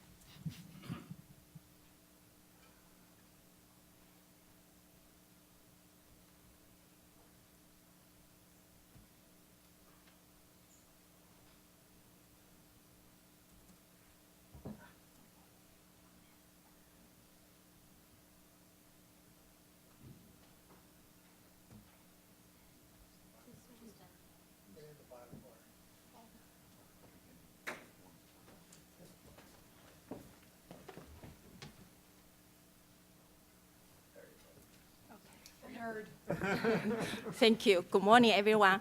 I will provide you an overview of the strategies China take to improve its R&D and innovation in energy technology. The goal is to highlight how governments in developing countries can craft effective energy technologies against the backdrop of a pending international climate agreement, which is expected to deliver financing for clean technology transfer and deployment. In the past decade, China has taken a number of measures to create an enabling environment for clean technology R&D and innovation. Today, I would like to especially highlight 4 approaches China takes. One is to establish a medium to long-term science and technology national plan and formulate short-term technology development plans. Rapidly grow R&D funding by the central and the local governments. Finally, is to promote international cooperation. In January 2006, China published a mid to long-term science and technology national plan. The plan established the central government's front and center role in determining the direction, quality, and quantity of China's R&D and innovation efforts through 2020. The plan set up 4 quantitative targets and 5 strategic focuses. Under these targets and focuses, there are 11 key fields and 68 priority subjects. Out of the 5 focuses, we can see the top focus is devoted to developing technologies in energy, water resources, and environmental protection. Based on this National Science and Technology Plan, the Energy Bureau of NDRC formulated a mid to long-term energy development plan, which is totally focused on energy sector. We can see by 2020, China's goal, China's energy plan set up 2 key projects. One is to exploit and develop large-scale oil, gas, and CBM fields. 2 is to build large-scale and advanced PWR, pressurized water reactor, and high-temperature gas-cooled reactor. Both projects, we can see the goal is to reduce China's dependence on foreign energy and increase energy security. In addition to this mid to long-term national science plan, the government also make short-term technology development plan, which corresponds to China's 5-year plan. We all know that China has a 5-year plan. For example, the 11th 5-year science and technology national plan set up short-term goals and targets for China's science and technology development from 2006 to 2010. Right now, China is constructing 12th 5-year science and technology plan, and the plan is led by Wang Gang, who's the Minister of Science and Technology, advised by a group of experts. The experts come from different sectors of in China. And simultaneously, China is also developing this 12th 5-year energy development plan, which is being finalized. According to a latest issue of Liaowan Zhoukan, which is Outlook Weekly, we can see that this energy focus has 5 strategic centers. One is to develop new energy industries. New energy industry, includes all the renewable energy and also nuclear energy. Nuclear is considered a new energy source in China. Second is strengthen traditional energy industries, which means China wanna create some large-scale energy bases and further develop large-scale energy power generation and power transmission enterprises, try to create economy of scale. Third is to improve energy security. Energy security is a focus of 12th 5-year energy plan.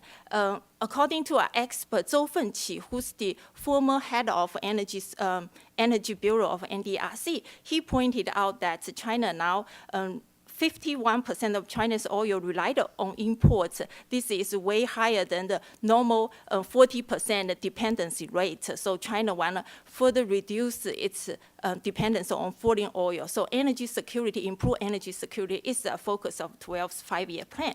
And the fourth focus is enhance technology innovation. Fourth is to improve the electricity provision conditions of rural and urban residents.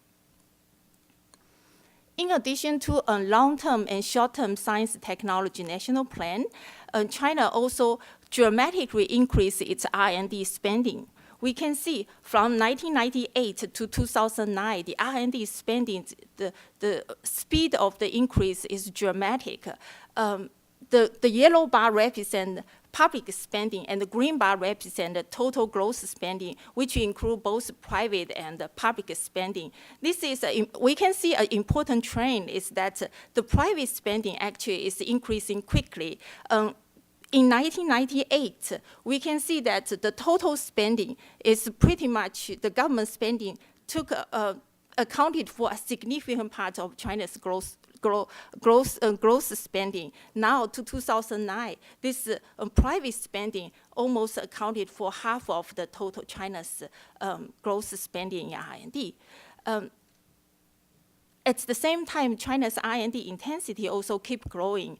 We can see that 2009, the intensity is slightly lower than 2008, but we expect that in 2010, or in 2010, this intensity will dramatically increase because according to the 11th five-year science and technology plan, by 2010, China's R&D intensity is expected to reach 2%. So in order to reach that goal, the spending we expect will dramatically increase in 2010. So the government spending we can distinguish them by central government spending and local, many provincial government spending. We can see that the provincial government has also scaled up its spending in R&D. In 2007, the first time totally provincial government spending surpassed the central government spending. In 2008, Guangdong province topped the nation. Its R&D spending in terms of the absolute number is the highest. But in terms of R&D intensity, Shanghai topped the nation. Shanghai's almost 5% of Shanghai's R&D GDP is devoted to science and technology. China manages spend its R&D spending through different government programs. Here, I would like to introduce 4 major programs. First is the A63 program. We also call the National High-Tech R&D program. Second is National Natural Science Fund. This fund is mainly devoted to life science and engineering. The third is Key Technologies R&D and R&D program. This is more focused on technology deployment. And the fourth is 973, which we call the National Basic Research Program, which is focused on basic research. A63, we can see in 2008, the total spending in A63 programs was 795 million. And among them, 10% went to energy related to research. During the 11th five-year plan, A63's energy focus, mainly focus on hydrogen and fuel cell, energy efficiency technology, clean coal technology, and renewable energy technologies. This focus changed as China entered the 12th five-year plan. The 973 program, which focuses on basic research, the spending in basic research in China is much less than what's spent in applying the science. This has a long-term effect in China's technology development, which we can discuss later if you are interested. But we can see in 2008, the total spending in 973 program was only 292 million, which is only 1/3 of the spending in A63 program. Among them, 11% is devoted to energy research. And there are also a number of energy focus. That's what 973 should focus on related to energy. Finally, I would like to highlight another approach is to promote international collaboration. In November 2007, the most is Ministry of Science Technology and NDRC jointly launched the International Science and Technology Cooperation Program. The launch of this program has two purposes. One is to diversify the sources of China's technology imports. The second purpose is to speed up the technology transfer speed between China and other developing countries. By the end of 2009, China has already signed about over 100 agreements, cooperation agreements with 97 countries. We can see that China's cooperation with international partners also has focused. There are 5 technology focuses. So in addition to these 4 approaches I introduced, the government also made other approaches such as encourage the private sector increase spending in R&D, and also encourage technology export, encourage industry and academia research synergy. So finally, I would like to, because of time, I'm not going to detail those approaches. Finally, I would like to conclude my presentation with 3 points. One is to make a deliberate, holistic plan and long-term commitment to innovation and technology development. Second is to establish direct R&D funding programs to support energy technology innovation. Third is to rely on international cooperation to pursue new-to-market technology and knowledge. That's it. Thank you.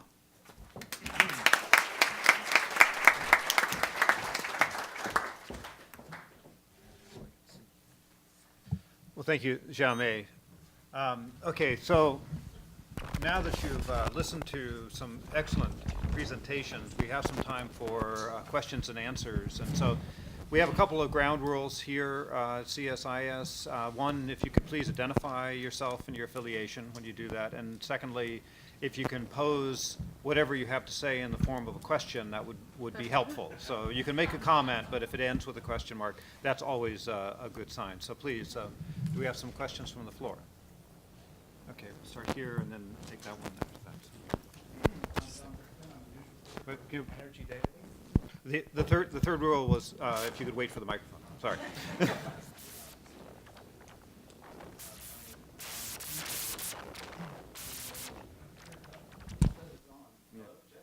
Yeah, I think it's okay.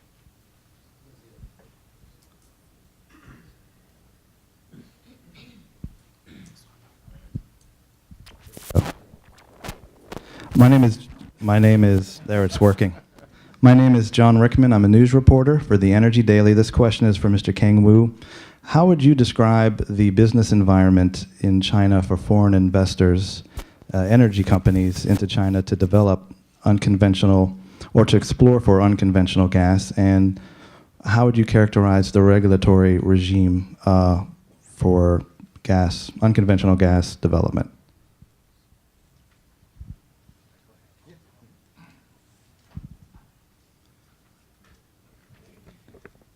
Thank you for the question. I think in the unconventional gas, again, there is a little difference between CBM and a shale gas.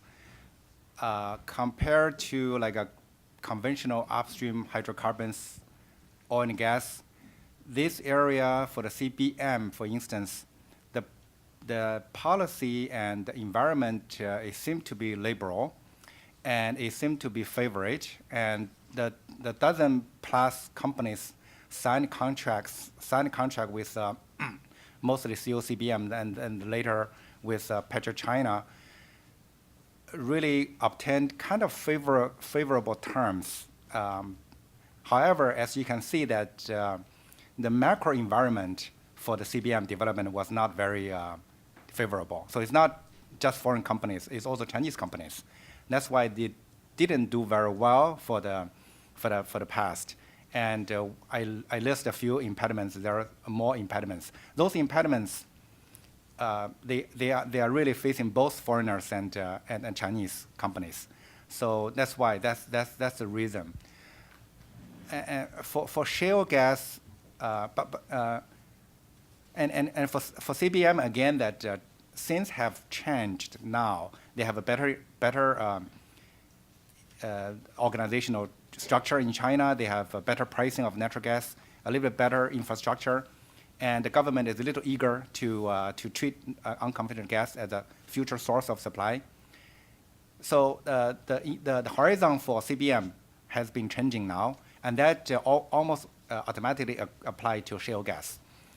So in a way that I believe there is a lot of opportunities, and compared to other upstream oil gas business, onshore particularly, there is how to say that there is still lots of good terms and a lot of opportunities needs to be explored. And I think it's a good time for foreign companies to look into this area. A lot of uncertainties, but probably the foreign companies and their Chinese host can help shape the business picture in this area.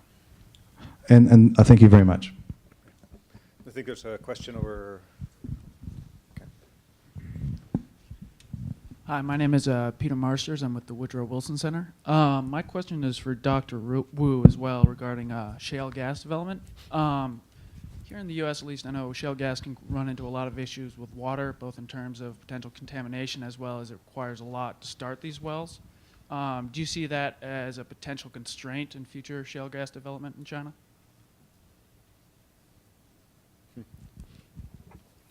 Well, I want to mention the Samuel here, and he's organizing the 10th U.S.-China Oil and Gas Industrial Forum just last month in Fort Worth, and there was a lot of discussions, very technical discussion in that area. I think just one thing that all the papers is available, right, Samuel? Sam, on that the DOE website. So it's a lot of discussion about, including your questions. I think it's still too early to say that that is the issue, mainly because shale gas has just barely started in China. The good thing is they are, so far, the exploration areas like Tarim Basin and Sichuan and other areas, they're kind of remote area, and the investors are big companies, a little bit different from the U.S. The big companies, CNPC, Sinopec, and now maybe CNARC and other companies, and the foreign partners also kind of mostly majors. So they are. It seems that unlike the other small developments in China or even CBM, I think shale gas, they probably have a better technology sort of how to say technology equipment better with technologies to deal with the water issues. I don't think that the issue is a problem yet because it's barely started. They need to fund the shale gas first, and before they can even consider those issues. So development stage is still a later stage. I think the issue may come up later, but right now they are busy just funding and even proving the reserves of shale gas in China. So we have one here and then one followed by. My name is Martin Apple from the Council of Scientific Society Presidents. This is for Dr. Shomei Tan. You talked about China's trying to get a 2% of its GDP as R&D, and it's reaching towards that. Its R&D, its GDP is growing at, let's round numbers, 10, 12% a year, whatever, every year. So that means R&D must be increasing 15% or whatever, or more every year. You showed us that they were only spending $263 million for basic science in all those areas. What's the purchasing power parity of that number, and how fast is that going to grow?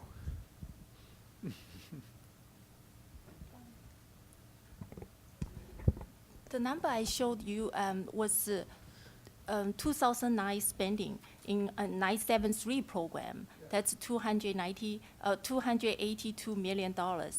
So I don't understand exactly your question. You mean? The purchasing. purchasing power parity of that number. In other words, a dollar spent in China is the equivalent of what, $5, $10 spent in the United States? Oh, the conversion rate I use is $1 equal to 6.5 yuan. No. Purchasing power parity is not PPP. Sorry, I don't know. Maybe you can talk about that sort of on the side. There's a question back. Yeah, thank you. My name is Christopher Krause. I'm from the National Environmental Education Foundation. On the topic of water, Kate, I was wondering if maybe you could talk a little bit about the was it AP1000, the new reactor? How does how much water does it need, and how does that compare to traditional reactors? It's roughly the same currently as traditional reactors, although we are trying to examine opportunities for dry cooling and more efficient cooling technologies. So right now, the standard plant does not require any particular cooling technology. So it's dependent upon the site requirements. So if there's available water, then you could have a standard open cycle, a regular cooling tower, or you could have closed cycle with a hyperbolic cooling tower. It just depends on what the site characteristics are. But there is not right now a set of criteria associated for a reduction of the amount of water per kilowatt hour generated. So it's roughly the same as Gen 2 plants right now. If I could follow up a little bit on the nuclear question. The buzz in the nuclear sphere in the U.S. now are small modular reactors. To what extent is this an interest area, either from the companies you interact with as Westinghouse and looking at the other nuclear companies, or from the innovation point of view? Is there much interest in that in China, or is the growth such that it's really large reactors that will be needed for the future? Well, I think it's an interesting question combined with the water question, recognizing that if you have lots of sites right along the major water sources or along the ocean, then traditional cooling technologies are fine. But if you go to inland sites, either the grid will not support a large 1,000 or 1,700 megawatt plant, or there's not cooling capacity for it. And so China is looking at smaller design, but it is a growth issue. Where they need the growth mostly is where there's also water availability, and so larger plants are making sense. Generally, though, small modular reactors are really interesting to do a couple of things. One is to be able to repower, and I use that in quotation marks, recognizing that when in the United States or in Western Europe, when we're going to repower a fossil unit, take it off for environmental reasons, or because there myriad of them are built in the 50s and 60s. And so as you begin to roll those off the grid, you need something that's roughly the same size, megawatt hour production size, so that you can essentially level that site and put a new power system there. So you use the site, you use the water intake structure, potentially the transmission system. Modular reactors could potentially extend the footprint of carbon-free electricity production. And so they're very interesting from that perspective. So one of the challenges, though, will be as you get into lower megawatt electric sizes, the economy of scale curve begins to curve up. So you need, you still need a lot of containment, you need lots of concrete. So can you, by building everything in the factory and shipping fully made modules to site, can you flatten that economy of scale curve at those lower megawatt electric ratings such that you could, get within striking distance of existing nuclear plant installed capacity prices, but go to a construction schedule that's much more similar to a combustion combined cycle. So if you could get to an 18-month construction, then you're making electrons a lot faster, and those electrons are cheaper, and then you can roll that into the increased capital cost. So I think folks are examining whether or not that's possible, and that's what you hear here in the United States driving the small modular reactor discussion. If that's possible, then that's very appealing from the carbon perspective. Can I ask a question to Kate? Oh, sure. Yes. This is even better. Right. What's the biggest barrier for Westinghouse to transfer technology to China? Is the IP issue, or the regulatory environment, or possibly lack of human capacity? What's the biggest? So the barrier with respect to transferring the technology, I think largely for 2 years of negotiation, it was the negotiations over how that would work. So that was a long and drawn-out process, recognizing that Westinghouse needs to compete continued in the future, and so we want to make sure that as we improve our ability to transfer technology to China, we don't necessarily lose our ability to compete in the future. So what are the limitations with respect to that technology transfer? And right now, it is based on the fact that there is a megawatt electric capacity limitation on the usability of that intellectual property. I know that's a confusing thing. So our plant is 1,117 megawatts electric, and so if that plant size is uprated, existing IP uprated, just for efficiency and can you get more out of the plant. For example, if you have colder water coming into the plant, you make more electrons per molecule of water, per amount of fuel. Below 1,300, a little bit lower than that, that plant is still linked to our technology transfer. So if the Chinese can develop the next generation plant that is a larger megawatt size, with maybe some help from us in a separate contract, then they're free to compete in the open market on that. So there were some limitations in that. But with respect to the challenges of transferring, clearly language barriers, even though many folks in China speak English, to speak English well enough for a U.S. person who, we don't speak other languages. So I can say, excuse me, and hello, experienced teacher in Chinese because my 11-year-old is learning Chinese, but it's not as though it's a normal thing for us to speak another language. So that cultural barrier is very challenging. In addition, talked a little bit about the skills. The Chinese are rapidly educating massive numbers of capable, extremely capable engineers, but getting them in the pipeline and interfacing significantly enough so that they can embed the really fundamental understanding of how the technology works is a challenge. And so it's just that, time for that interface to happen in a really sophisticated way. So it's a time issue more than anything else.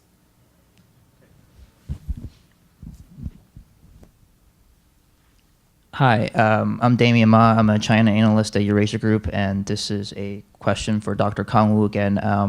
I just want to talk a little bit about the broader natural gas question in China. Most people in China think the next decade will be the era of natural gas in China. While I broadly agree, they have really ambitious targets, as you said. I think the NEA said they want 8.3% of primary energy consumption to come from natural gas by 2015, which first of all, do you find that target credible? And if it is credible, is it going to get written into the 12th five-year plan? And if it does, or if a target close to that gets written into the next five-year plan, what would you say are the demand drivers that would produce such a consumption change? And is it urbanization? Is it public transport? Is it fuel switching from coal to gas?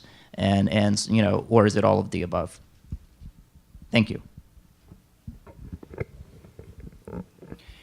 Thank you for your question. I think that's the target is a bit ambitious because from 1% increase is a big deal, given the large base of the primary energy consumption in China.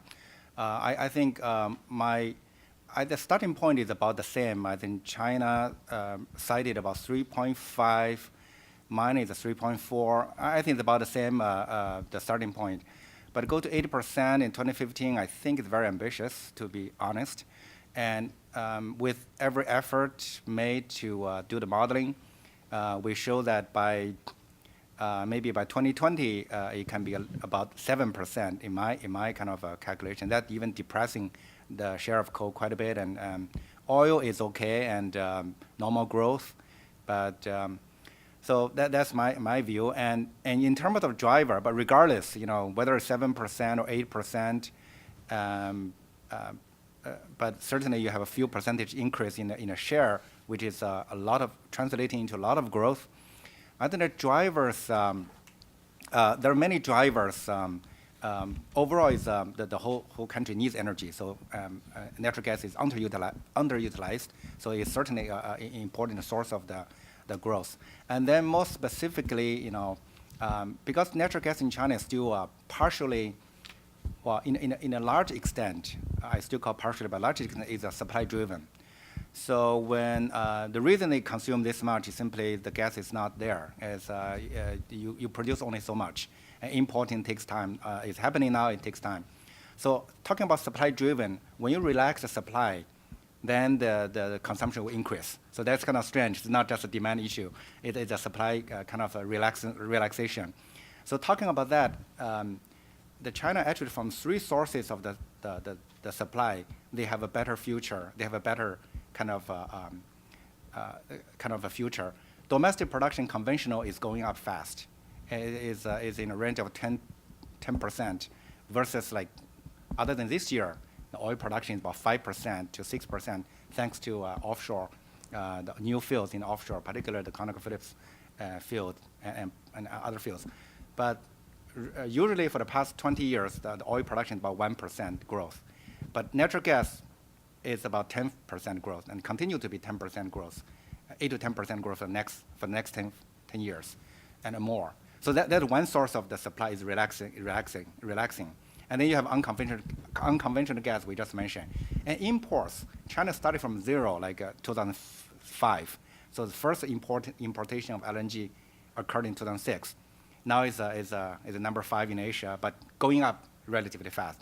Then you had the first drop of gas coming from Turkmenistan and going to like 30 billion cubic meters, maybe by 2014, 2015 reached the full capacity. So the supply source is getting there. So providing the condition, and then on the demand side is certainly the government desire for cleaner fuels, and the residential sector has a room to replacing. First, number one, coal is being phasing out. LPG is being squeezed, and then industrial sector, China continue to use a lot of coal, and that is phasing out. So there's a lot of room to grow in the industrial sector. Power sector is very tough. For the future growth of natural gas, they need the power sector. Cannot be without growth of the power sector. But competition is the most fierce there. There's in the certain areas and with government support and policy issues, there's in East China and South China. So gas is being gradually favored in the power sector and is being preferred, but not all over the country. So I will say that number one, industrial sector still, and number two, residential sector, number three, power, and coupled with overall economic growth, relaxation of the demand supply. So those are the factors contributing to the higher growth of natural gas use in China. My name is Sun Guoshun from the Chinese Embassy here. I would like to ask Kate a question. In your presentation, you mentioned that now in China there are 12 operating nuclear units, and still there are 24 under construction. And by 2040, there will be 200 operating units and 400 under construction. So what will be the total cost for these 400 units? And what will be the power generating capacity? And what is the proportion of this generating or these units in the Chinese energy mix? So the goal for the 400 gigawatts electric, the capacity is gigawatt electric, so 400 by 2040. The goal is to get to 10%.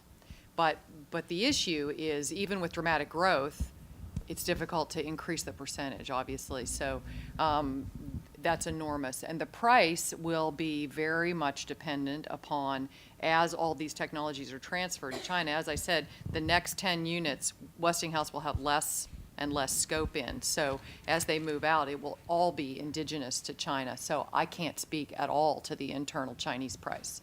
Sorry. I think that was mostly your question. Was there another one?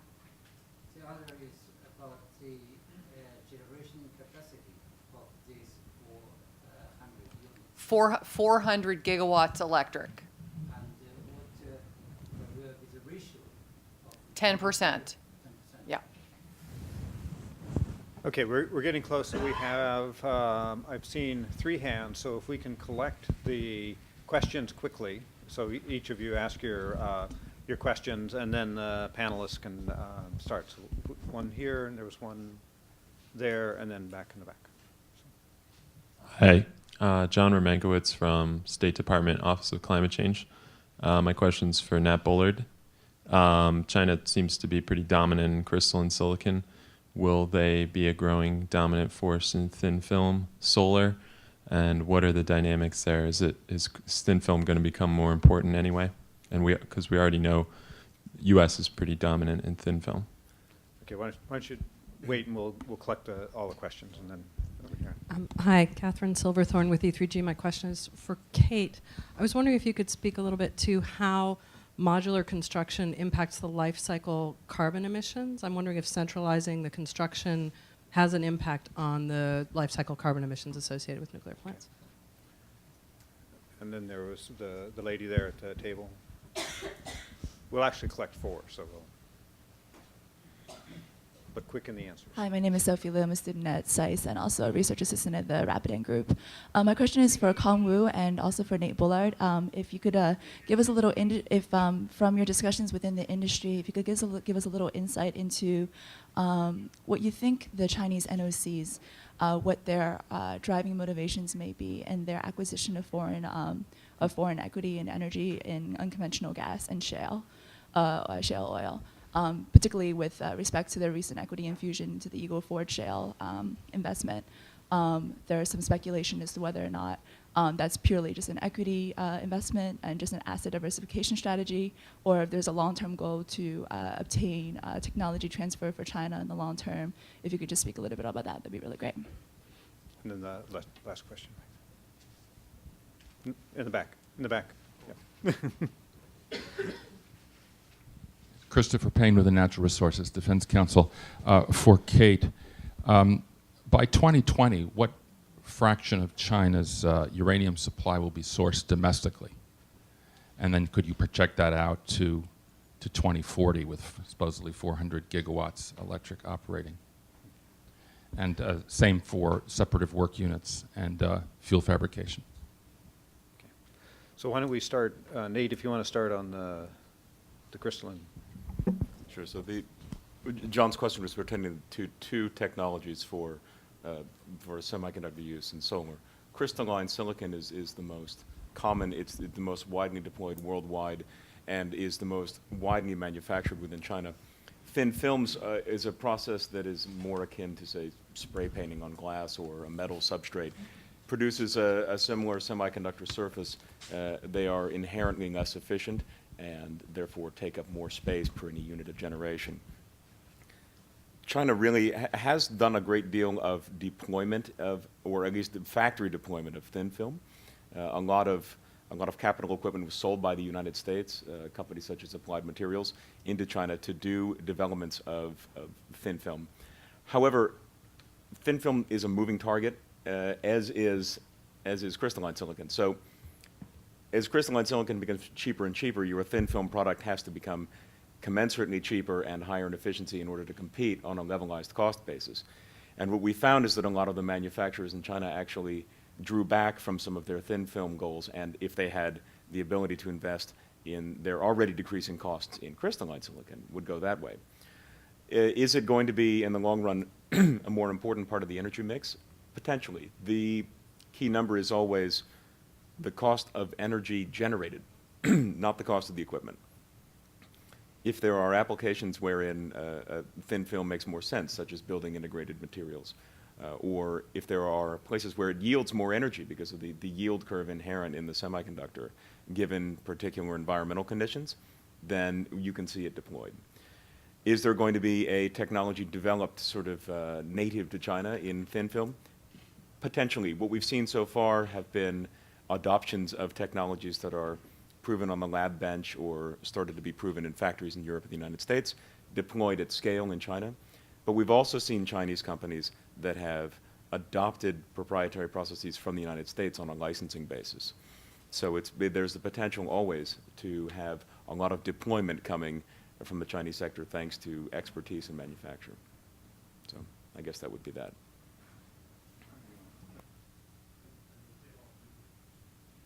Okay, I think China's overseas energy investment and shale gas investment you mentioned, just want to say quickly that all the factors you just mentioned all played a role. And what the Chinese state oil companies or national oil companies going overseas, they have a lot of motivations by themselves. They want to grow and getting bigger and expand themselves. And in terms of the government and national oil companies relationship, by going overseas, these state oil companies, they win very quick approval by the government, mainly because of the rising concern since 2000 by the government on energy security. So government is concerned about energy security, and in a way that national oil companies kind of take advantage of that, basically. And so if you want to do $1 billion investment inside China today, even by these state oil companies, it's very difficult. You have to wait for a long time and turf fights, and about approval process takes months, years. But if you go overseas, you win very quick approval, and that's how the internal sort of competition and among the national oil companies. So overall, they are going everywhere overseas, including this shale gas. But this shale gas and CBM, in a way, in Australia, coal seam gas in Australia, that also has a component that they want to gain experiences and gain technologies so they can do a better job at home for China's own unconventional gas exploration. So, I mean, your points are well taken, I think, for many of your kind of views. Thanks. Okay, I'll start with the life cycle carbon issue. We've only started examining the life cycle carbon footprint of the AP1000. What I can so I don't have an answer for you, but what I can tell you is upwards of 10 to 15% of the total cost of a nuclear plant is in transportation. So it's really expensive. For example, you send a steam generator there are a couple or three steam generator manufacturers in the world. It costs maybe $1 million to send a steam generator somewhere. So it's a significant impact for the cost that doesn't speak to the carbon, but it does suggest that there is a significant opportunity financially to bring the construction of the components and the construction of the modules closer. But I think that the carbon benefit is probably swamped by the reduction of resource utilization. So if you cut the amount of concrete in half, you have a significant carbon decrease in just the construction of and utilization of the concrete. So we're just beginning to ask ourselves those questions. We don't have those answers.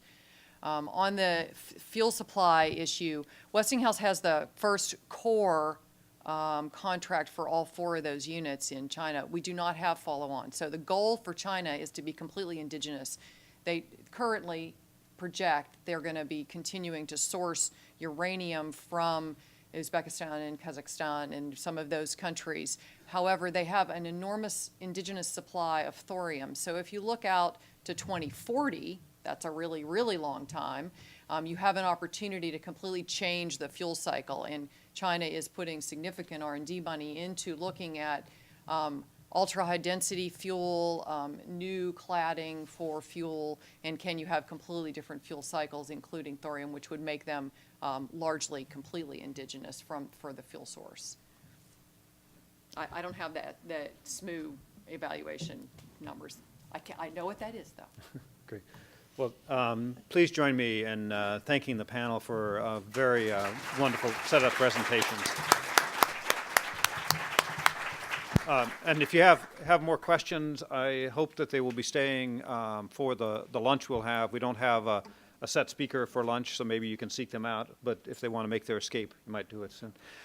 We're going to take maybe 5 minutes to bring Jiang Kejun up and get set up. So if you want to take a break, we've kept you going for a long time, and then we'll resume in, let's say, 5 minutes. Thank you.